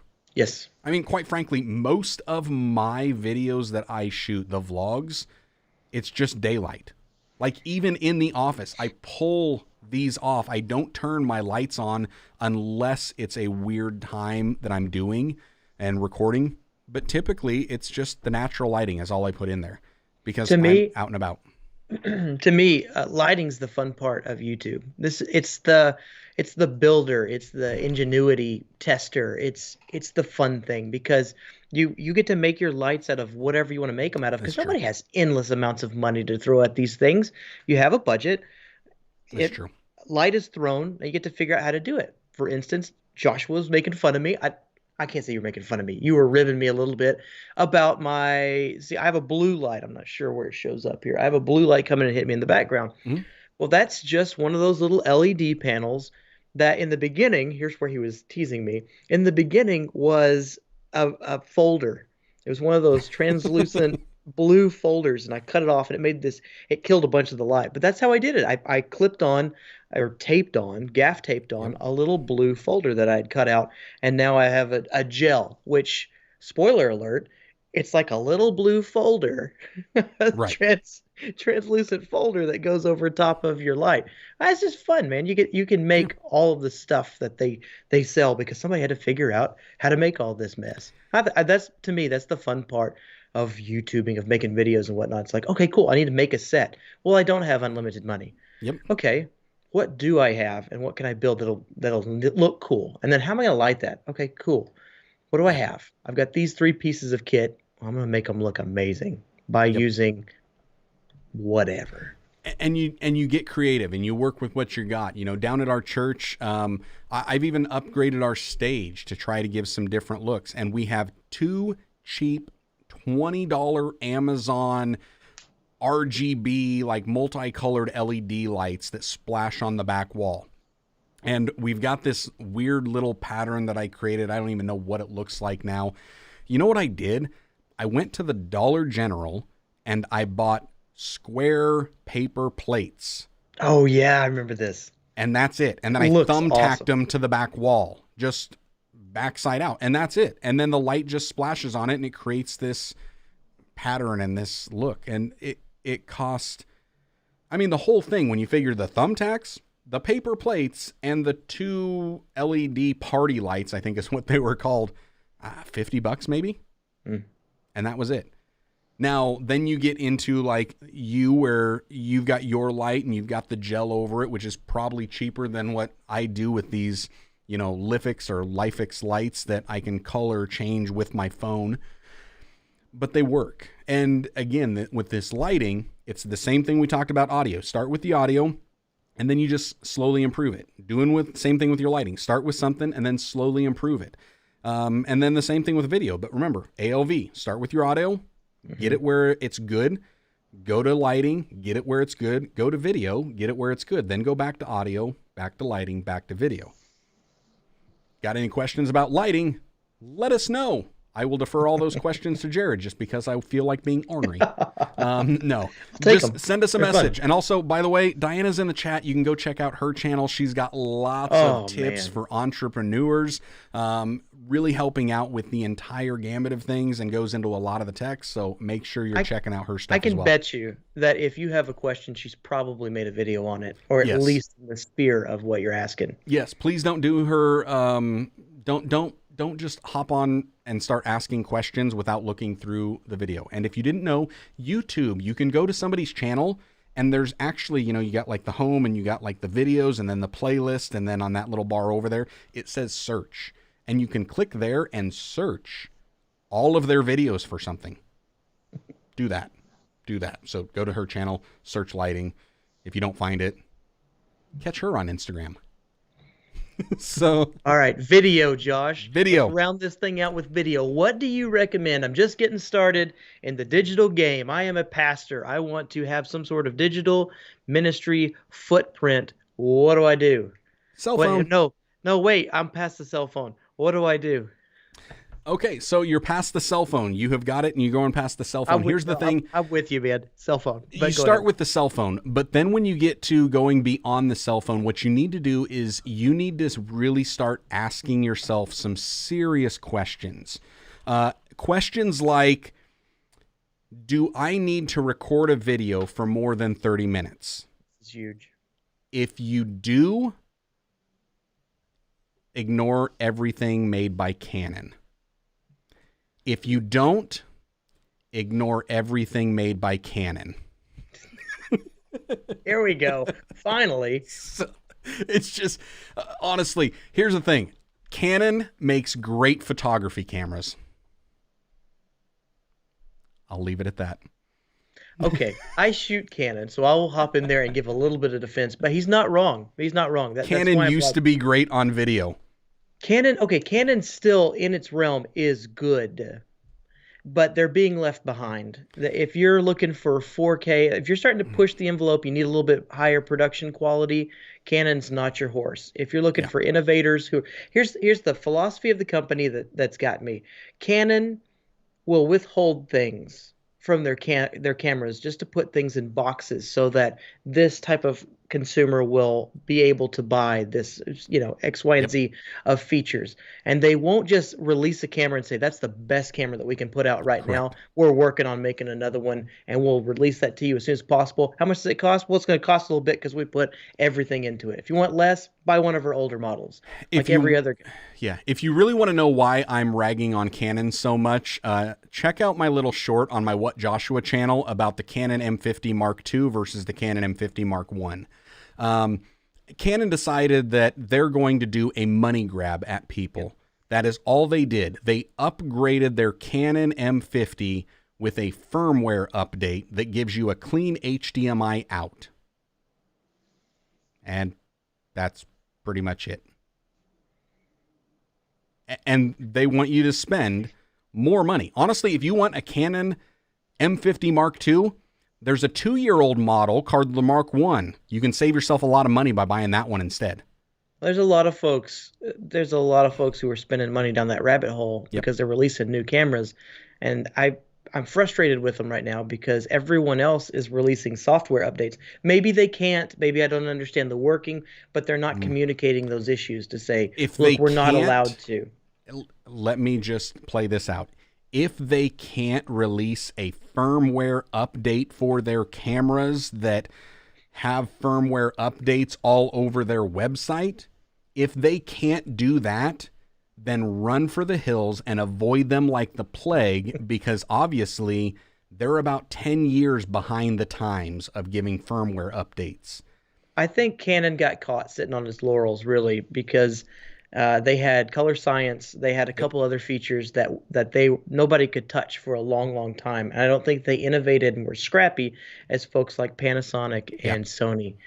And so right now you're seeing the work that Sony's put in over the last couple of years. I don't know how this got into a Sony Canon thing, but I guess if I was to, in good conscience, recommend anything, if you're looking for right here, right now, 1080p, straight out of the box, I don't want to touch it, I could still recommend a Canon to you in good conscience. But I'm going to let you know that thing is going to be outdated in the time it takes to fart. Correct. In no time, that thing's going to be old and dead. So if you are looking for what you could build into and color match and work with in the future, get used to, because it's expensive. I'm doing it right now to swap out systems. I would highly recommend a Sony. Yeah, there are times when I would recommend a Canon, but it's only because I've talked to people that feel like they're set on Canon and they're unwilling to listen to anything else I've said, and I love them too much to stop talking to them. And then I would recommend Canon to them. I had the Canon M50. I loved the Canon M50. I outgrew the Canon M50. I thought I was going to buy another Canon, and then I looked at what Canon did when they released the EOS R, and all of a sudden they said, oh, we're not going to do 24p. And then they released a 24p update in the firmware. So when they first released that camera, they said, no, you don't get to record in 24 frames per second. We're not going to let you do that. Which brings up so many ethical issues, like why did they do that? If they could add it in later, or was it not ready? Then why did they release it in the first place if it wasn't ready? All of those questions had me guessing, I don't even know what Canon is trying to do, but it feels like they're playing games. And I just want companies that understand where our pain points are at, and they're trying to fill a void and give us the answer for those pain points. And so for a ministry purpose, this is why I'm saying one of the first questions, we're talking to ministries, ministers, do you need to record longer than 30 minutes? And I would say many of us, yes, we need to record longer than 30 minutes. And so because of that, avoid Canon. Canon still puts a 30-minute time limit on it. Some of their videos won't even do that. They'll break it down after like 11 minutes. And the only way around that is you have to add in a software that Canon says will void your warranty if you install it. Sorry, no, I'm going to go with a Sony. I'll go with a Panasonic, somebody that's actually lifted the restrictions on that. Then my question for you would be, are you going to need this to be mobile?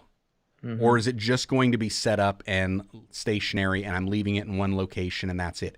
If you're just leaving it in one location, you might want to look at a camcorder.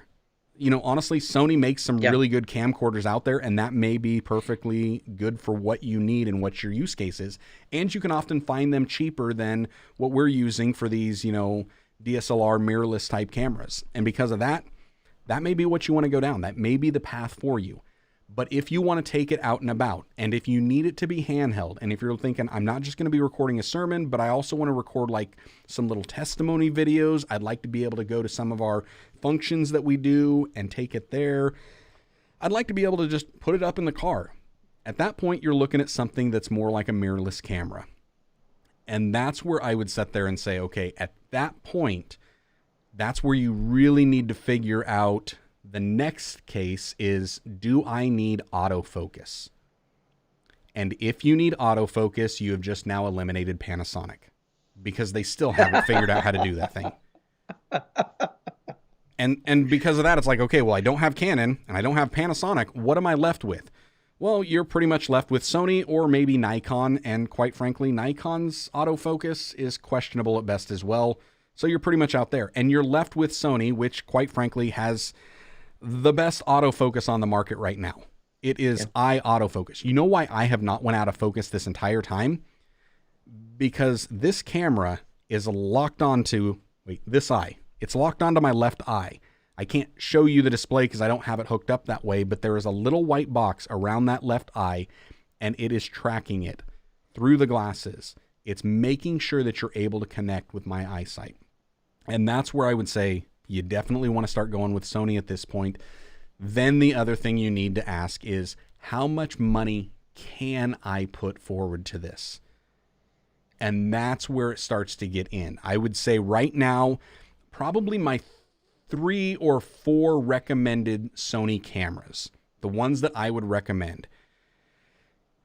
If you need simple, like you don't want an interchangeable lens, you want something more like a point and shoot camera that can basically do it all, Sony ZV-1, or as I like to call it, the ZV-1. Why?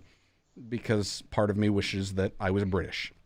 And so I would say that the ZV-1 is honestly a great camera. It's going to give you what I think it's like a 24 to like 70 millimeter focal range, a zoom lens on it. It does all of the things.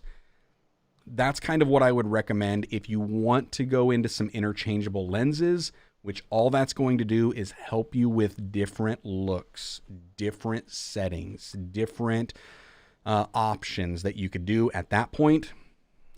I would say for a budget, you're probably going to go with the Sony a6100, which, like I'm saying, head over to Diana's channel. Why am I saying that? She's got it right now. She's running a test on it. And she says a6100 still recording over 2 hours. And that's what I love about this. That's fresh off the, Yep. I don't know what you would call it. Anyway, fresh out of the gate right there, because that's something that one of you guys, either you or Diana, was like, wait a minute. There's no recording limit on this thing, which makes this a replacement Canon M50. Wait a minute. Right. She's running the tests on it right now. I mean, quite frankly, I think the ZV-1 replaces the Canon M50 and then some.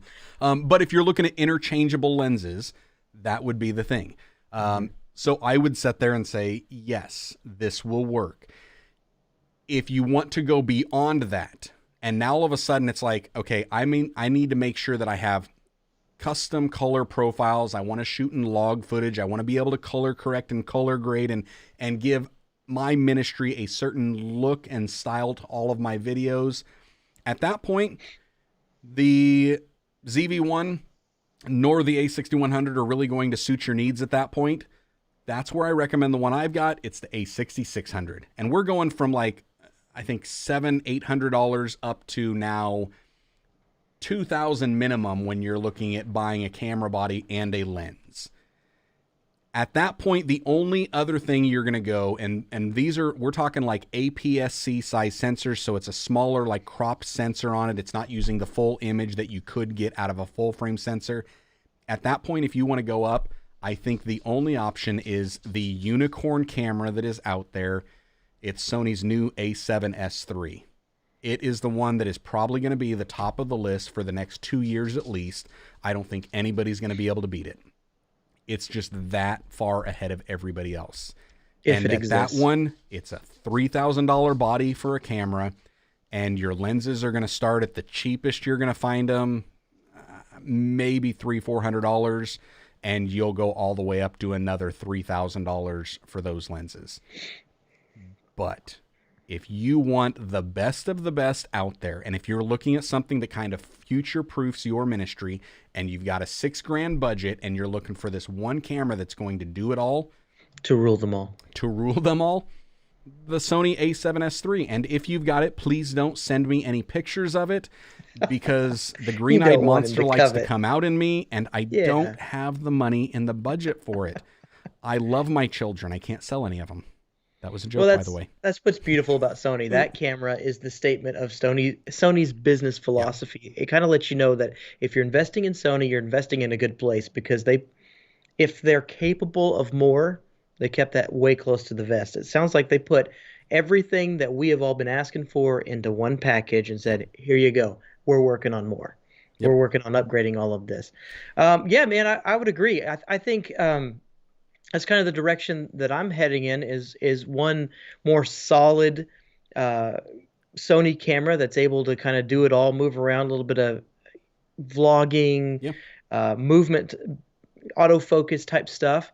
And then I'm looking to do maybe two. I would shoot it like an event with 3 cameras, and then 2 more that are a little bit lesser quality, that are more stationary, and start jacking some higher quality lenses, long distance lenses on. That'll let me take care of sermon stuff. That'll let me take care of vlog stuff. It'll let me take care of interviews or testimonies that I may want to get from some of the folks, as well as if we decide to do a skit or put together a video package for a given week, or bless somebody with something. There's actually, going to say blessed, there's a guy who has a nonprofit that he's starting to make videos for things, and it would be nice for the church to come alongside and be able to smash out a video or two for his nonprofit, and that needs a certain dynamic range of camera. Yeah, so. Absolutely. And the only other one I would throw in there, and this is going to be another Sony recommendation. We talked about it in the pre-show. We were talking about the Sony A7C. Yeah. And basically A7 is their full frame line, and the C stands for compact. And so essentially what it is it's a full frame Sony camera in my Sony A6600 body. And that would be the only other one I would recommend. I think that's around $2,100 or $2,000 for just the body. This isn't the lens included. And I would recommend that one in those use cases where somebody's saying, one, I know that I need and I want a full frame sensor. I need all of that real estate. I need, for whatever reason, that's what I need. I know that I need it. But I don't want the A7S III because it's a little bit heavier. It's a little bit bulkier. And the people that I've got that are going to be using it, it's just going to be too much weight for them. So I want a compact form factor, but I still want the full frame. That's when I would recommend that. So that would be kind of my recommendation. Although that being said, hey, I thought it was compact. Wayne Riz is now in the house. Wayne Riz saying the C stands for, could we get any better? Hey, you know what? You might ought to watch out for falling prices too. I mean, with cameras coming out like the A7S III, check out the A7 III, man. That thing's got to be teetering on the edge of needing to come down because there's nothing wrong with that camera. That is a fantastic camera. But now if they're going to be pushing in the next year to 2 years coming out with stuff like A7S III, that thing's going to drop like a rock because there's no real middle ground for it. Yeah. So, and Jason is actually in the chat, and he's saying the A7 III came down $300 yesterday. Did it really? Yeah. So the A7 III just dropped. Here's the other thing that I would say with why you would want, and this is kind of for Jason as well, with the A7 III versus the A7C, eye autofocus. Eye autofocus. Eye autofocus is insane. If you need autofocus at all, you want the eye autofocus, go with that if you're doing full frame, but you don't want to go up to the A7S III. A7C is a perfect one to get you. If you don't care about the full frame and you're wanting, small APS-C form factor, then that's where I would say go down in price to the A6600. Your A6600, your A7 III, and your A7C are essentially the exact same camera, just in different form factors. You've got APS-C version is of the A7S or the A7 III is essentially the A6600. And your full frame APS-C body of the A7 III is essentially your A7C. Lots of technical stuff there, but this is where, honestly, when you come down to it, and we're talking about video, you're starting with your phone. There's a reason you're moving on past your phone, and you need to figure out what are all of those reasons, and only then are you truly going to find out what camera works for you. And that's where I would say, would I recommend a Canon camera? Sure. I would recommend a Canon camera like the M50 in one scenario. You need good autofocus.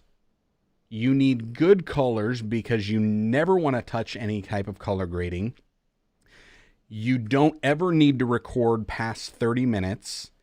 And you are very heavy into photography, which means you want lots of lenses. Question.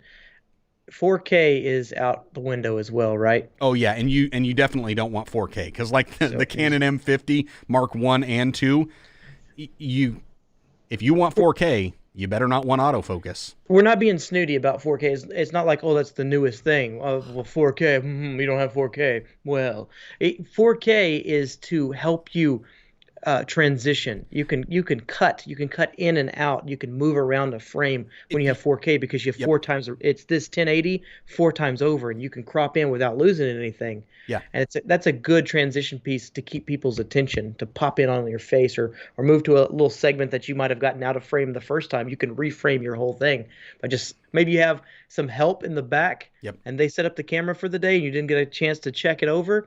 And you trust them with it. Well, you bring back the footage and it's not framed up quite right. Yep. You can punch in a little bit with 4K and reframe the whole thing. Yeah. So if you don't need 4K, Canon. If all you're ever going to be posting your content on is Facebook, Canon might work for you. I mean, because Facebook is barely figuring out 1080p. YouTube has not only 4K, they're doing 8K. They can do it. It's no big deal. And they're letting people stream in 4K. Oh, yeah.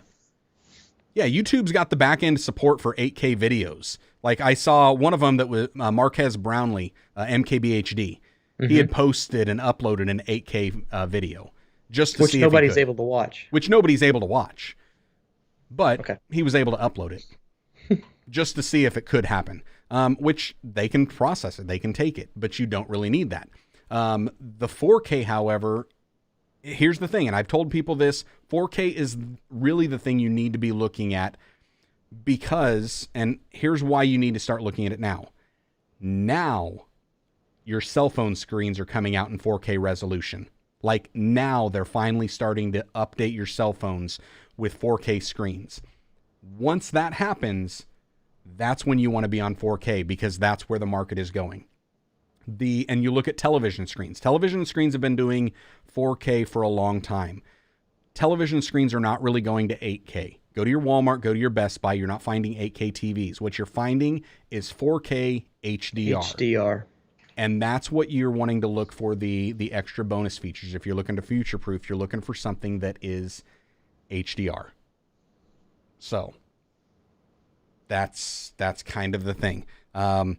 As far as all of this stuff with the tech and the aspect and how do we launch this digital ministry, what is the checklist? The biggest thing that I tell people, and I get ministries reaching out all the time, asking me for advice and what should I use here and what should I use there. I'm always answering their question with a question because I need more information. What are you going to use it for? How are you going to be using it? Who are you going to be reaching it to? Where is the audience at?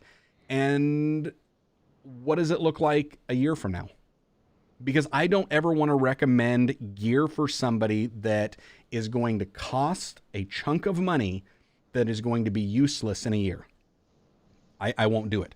Now, somebody wants a $15, $20 lapel mic that I know they're going to outgrow in about 3 months. Yeah, it was $15, $20. You got your use out of it. But I'm not going to recommend a $500, $600 microphone that is going to be worthless to them.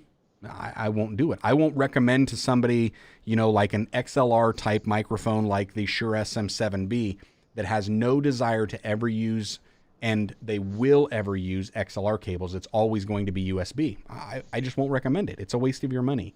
It's a waste of your time. But if you're willing to go down that route to keep improving the audio, it might be a good investment for you. And so that's kind of where you have to ask those questions. To get your checklist going, you kind of have to start with why you're doing it in the first place and how you're going to be using it. And then you can start figuring out what should I be using. There we go. There you go. Let's answer some questions. ALV. Let's answer some of these. We'll go back up to the top and see. But I'm kind of looking down here. There was one that I saw. Where was it? It was a good one. I want to say it was. Today. Hold on. I'm getting there. I'm scrolling back through all of them that we already had talked about. Oh, by the way, Andy McMillan saying he just got the A6400. Good call. A64 is still a great camera that I would recommend as well.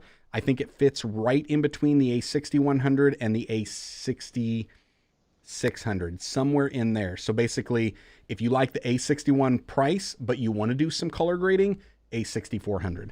That would be what I would recommend. Especially if you don't want to spend a 6600 price and you don't need the extra battery life. That's what I would do. Scrolling down, I know there was one in here, and I think it was from Thinking Out Loud that I saw. We got some good one. Where is? Oh, here you go. Okay, so Thinking Out Loud with PJ. Do you think the Rodecaster is worth the money now that you have used it for a while?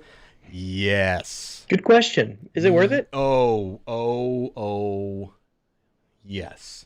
Why? Yes. So one of the big things for me is so Jarrod and I are doing this podcast, right? We get done with the podcast, and when I forget to hit record, I get all of the video just baked in, and so the audio is here. Now, Skype is where I'm connecting with Jarrod right now, and Skype brings in the audio a little bit lower. Ecamm does a great job of pushing out the audio so it's level for you guys and you're kind of hearing us on the same level. But the Ecamm recording is actually what is coming in, and so it's lower. And then if there are certain tweaks that I need to add to clean up the audio, I can't do it with the recording that they've given me because they don't do any built-in multi-track recording. However, my Rodecaster Pro, it does multi-track recording. And so all I really need to do is we get ready to start. I run the intro, I reach forward, and I press the record button. Once we're done, I push the record button off. I take out my micro SD, I plug it in, I pull Jarrod's channel in, my channel in, normalize both the audios, clean them up individually, and we're good.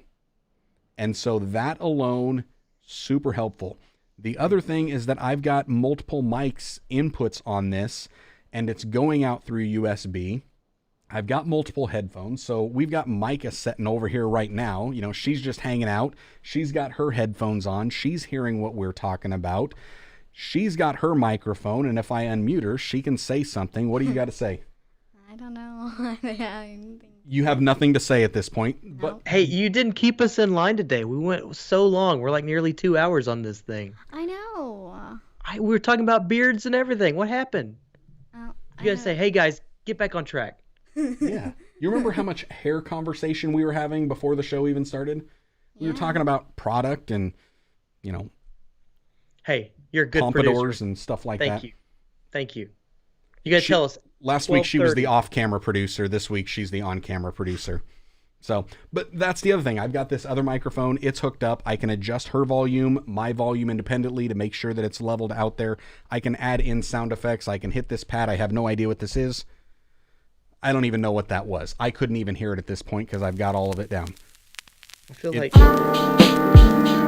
That's not I don't know if everybody can hear my music. I think that was a song going there. There we go. Now I'm hearing that stuff. There we go. Rim shot for you. So many different things, different ways that this can be used. Absolutely, I love it. I do think smaller recorders, a lot of the Zoom field recorders and handheld recorders have a great use, especially if you're going to be doing a lot of mobile stuff. That's why I bought the Zoom F4 because I thought I was going to be doing mobile recording. I opted to not do that, and so all of my stuff is here in studio. And so to have this thing, to be able to see it, it's got the visual elements on it, the display screen to see the channels. I know where everything's at, the sliders to adjust the volume. It has all the functionality that I need and then some. So do I think it's worth it? Absolutely. I think it's worth it. Josh's recommendation. And I just noticed the whole time I was talking, you guys were just staring at Jarrod. I was going to ask you, I was waiting for you for a little break there so I could say, are we supposed to be looking at me or is it just me looking at me? It's okay. Oh, that was me pressing my second key versus my third key. So that would be one there. Let's go down. Wholehearted recommend. Yes, wholeheartedly recommend. If you've got the money and you're definitely leaning into the podcast realm, use that thing. Use that thing, absolutely, 100%. Diana is saying, IG Reels, the Iowa version. She's wanting those, all the snow things. It's going to happen. It is going to happen. We get snow. It's going to happen. Definitely. Looking down, scrolling through some of these comments here. Diana says, I officially have a pastor's permission to say both Canon cameras and StreamYard is trash. And while you're at it, throw in all things Mac unless you're using an eCam. That includes the iPhone. Ugh. Can't stand that. With me, there's just something, and fight me on it. Fight me in the comments. I dare you. Bring it. Bring it. I just have a problem with any company thinking that they know what is best for me and trying to limit what I can do. That's my problem. It's frustrating. It's frustrating rather than letting the limit of technology be, where you stop as a brand. You're exactly doing what you're talking about.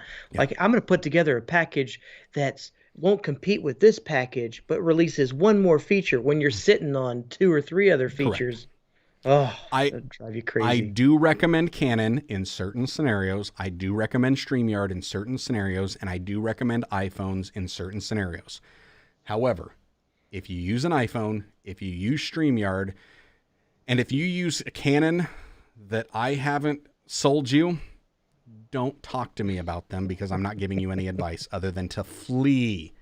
Run as fast as you can to Sony, to eCam, or what's the one I got over here? vMix, or what was my third one? Oh yeah. I don't know. Android. All is not lost. Android. All is not lost if you've slightly invested into Canon and you're trying to make it work and you're okay with being in 1080p. Yep. All is not lost. There's a lot you can do with those things. Yep. So we had some excellent comments, and we actually get the comment of the day. The winner for the comment of the day is going to be coming because I turned off my microphone and I made you listen to the onboard mic from my MacBook Pro. As soon as I did that, Diana said, "Oh my gosh." Henry yells out, "No." John comes in with the moose mating call. Doesn't sound the greatest. That's a call back from last week. From last week. It almost made the best comment of the day. However, Diana wins with the audience is hearing a dumpster chorus. That is the thing. And Diana, by the way, that is how you recognize a comment and you see it and you laugh without breaking down your live stream. Or you just don't let me engage on your live stream. He's just sour because you won't call on him anymore. She won't. I try to break her in her live streams and she won't let me. John Hayes saying, I tried walking another pastor in our town into feeding the sound system from his soundboard into the feed. He still hasn't followed through on it. And that's honestly the other thing. Yeah. If you're doing stuff at a church, you're talking about good audio. A lot of churches already have lapel mics. They've already got a lavalier system. They've got their headset mics. They're already hooked up in the sound booth. It's not that hard to connect it into whatever device you have. There are ways of doing it. Just look. Do a YouTube search and you'll find it. Diana saying, phones are easy to work with. Audio can be so easily sent into a mixing board. Absolutely. Thinking out loud at the PJ a few months ago, I knew nothing. Lots of trial and error, lots of asking questions. I know. And lots of watching YouTube videos, lots of work. If you're putting in the work, I love to give more advice. I love to continue to help out those who are doing the work.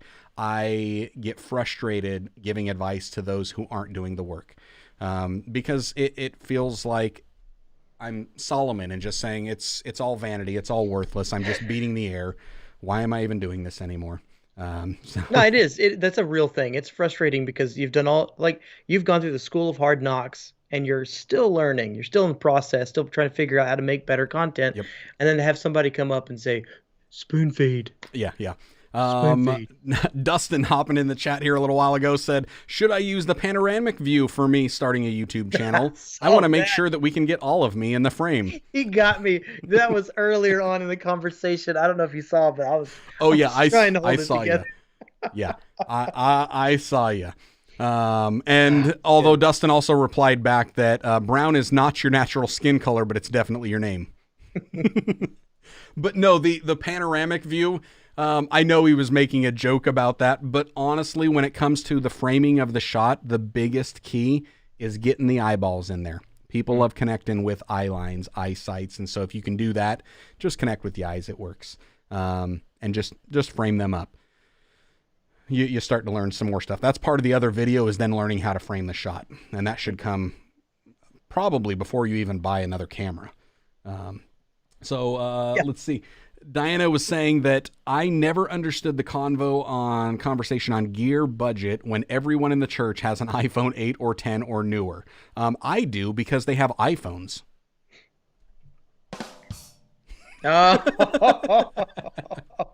So, yes, Rodecaster Pro for the win on that one. But no, seriously, she's saying the latest this and that, and we have to discuss a $12 lapel or an $180 wireless audio.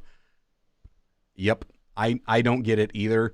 I really don't. The only time that I start to get it slightly is in small churches, because a lot of small churches don't even have the budget to pay the pastor what they're worth. And Right. so any extra gear and any extra tech, any extra resources that are going to the church are usually coming from the pastor's salary.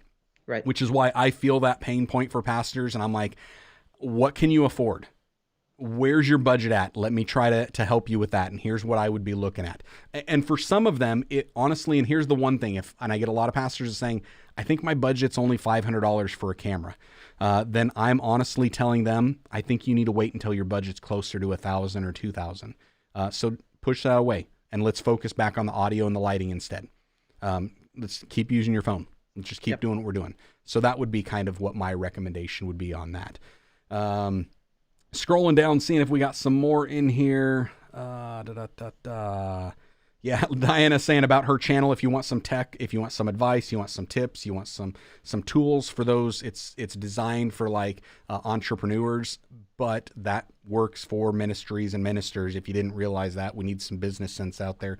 And so she's bringing the fire with content and saying the library is pretty dense on that channel.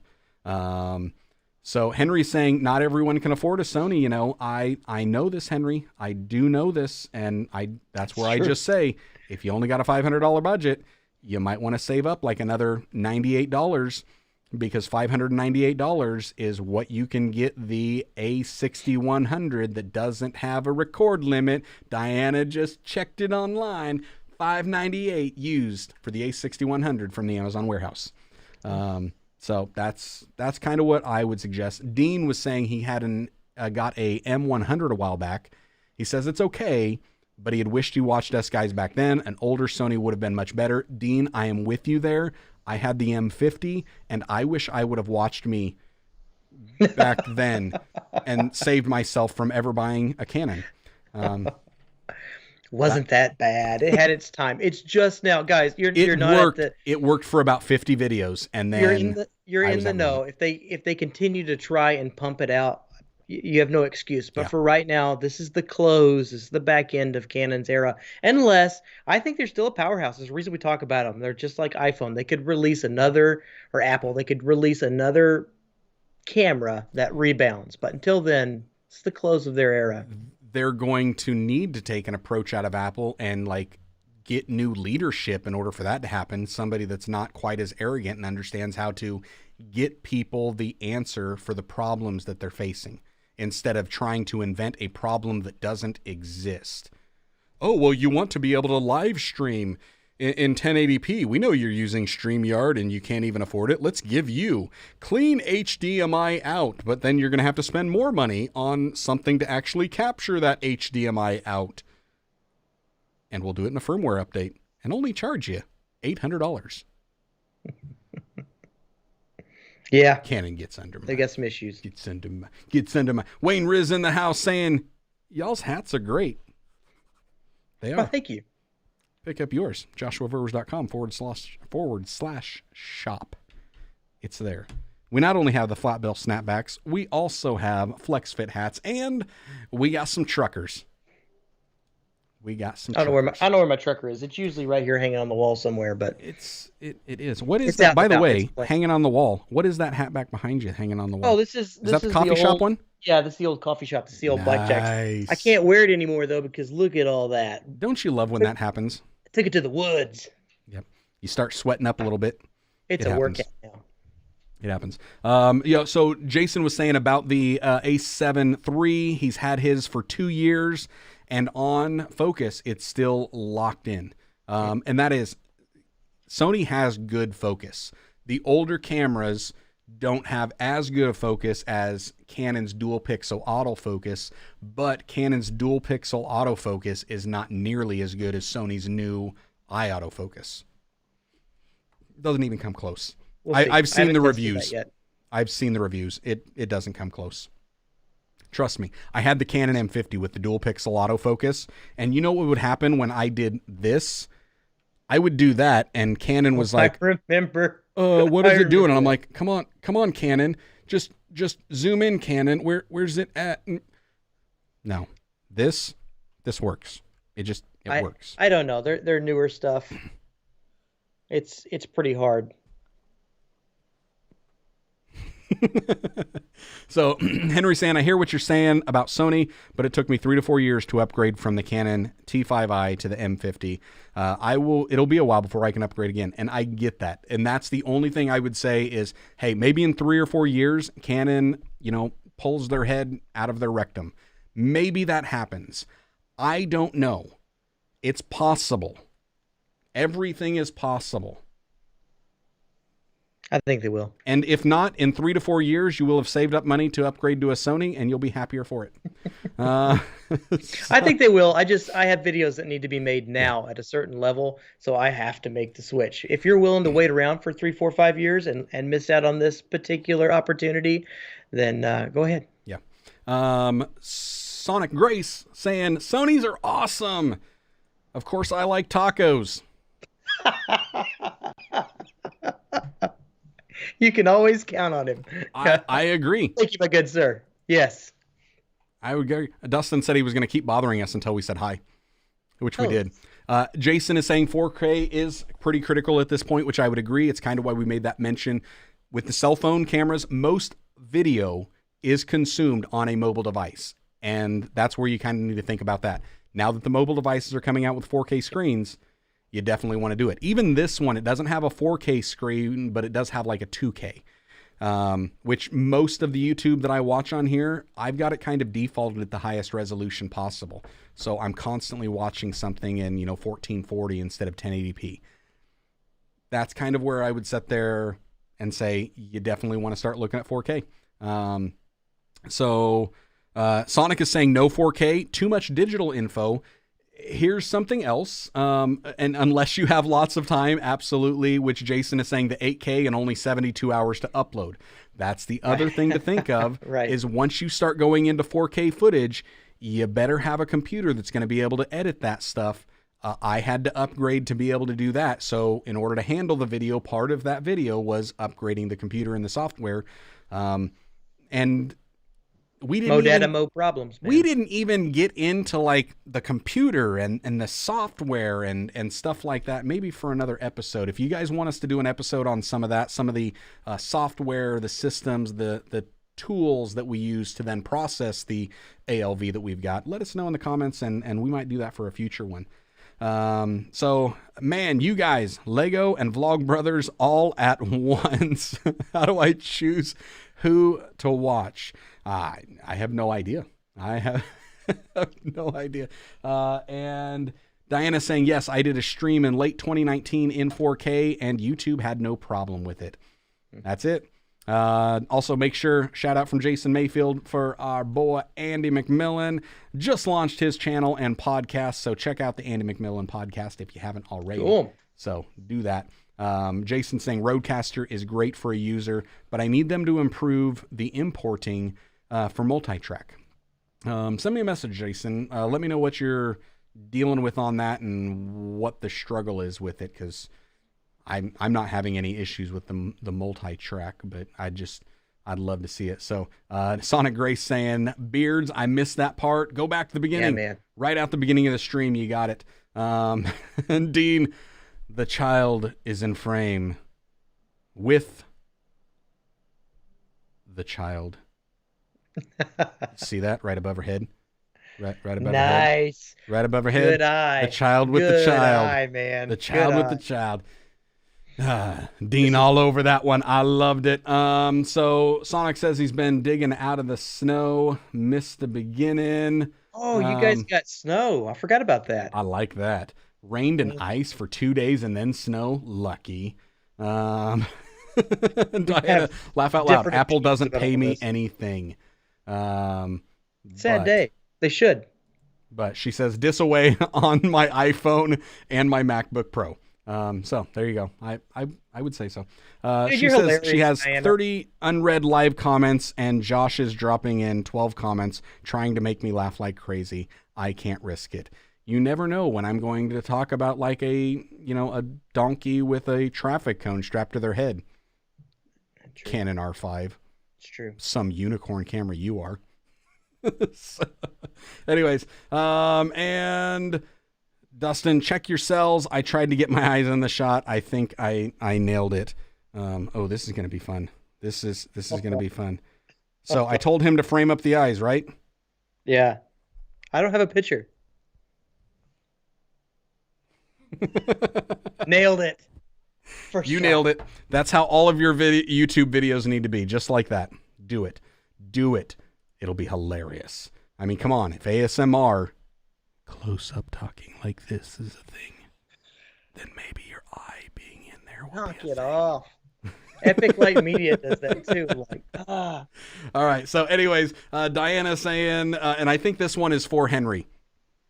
I traded in everything to KEH and then some, and that plus my own money, I got me a new camera when I worked a job. Okay. That and some OT, it's worth the time and hustle investment.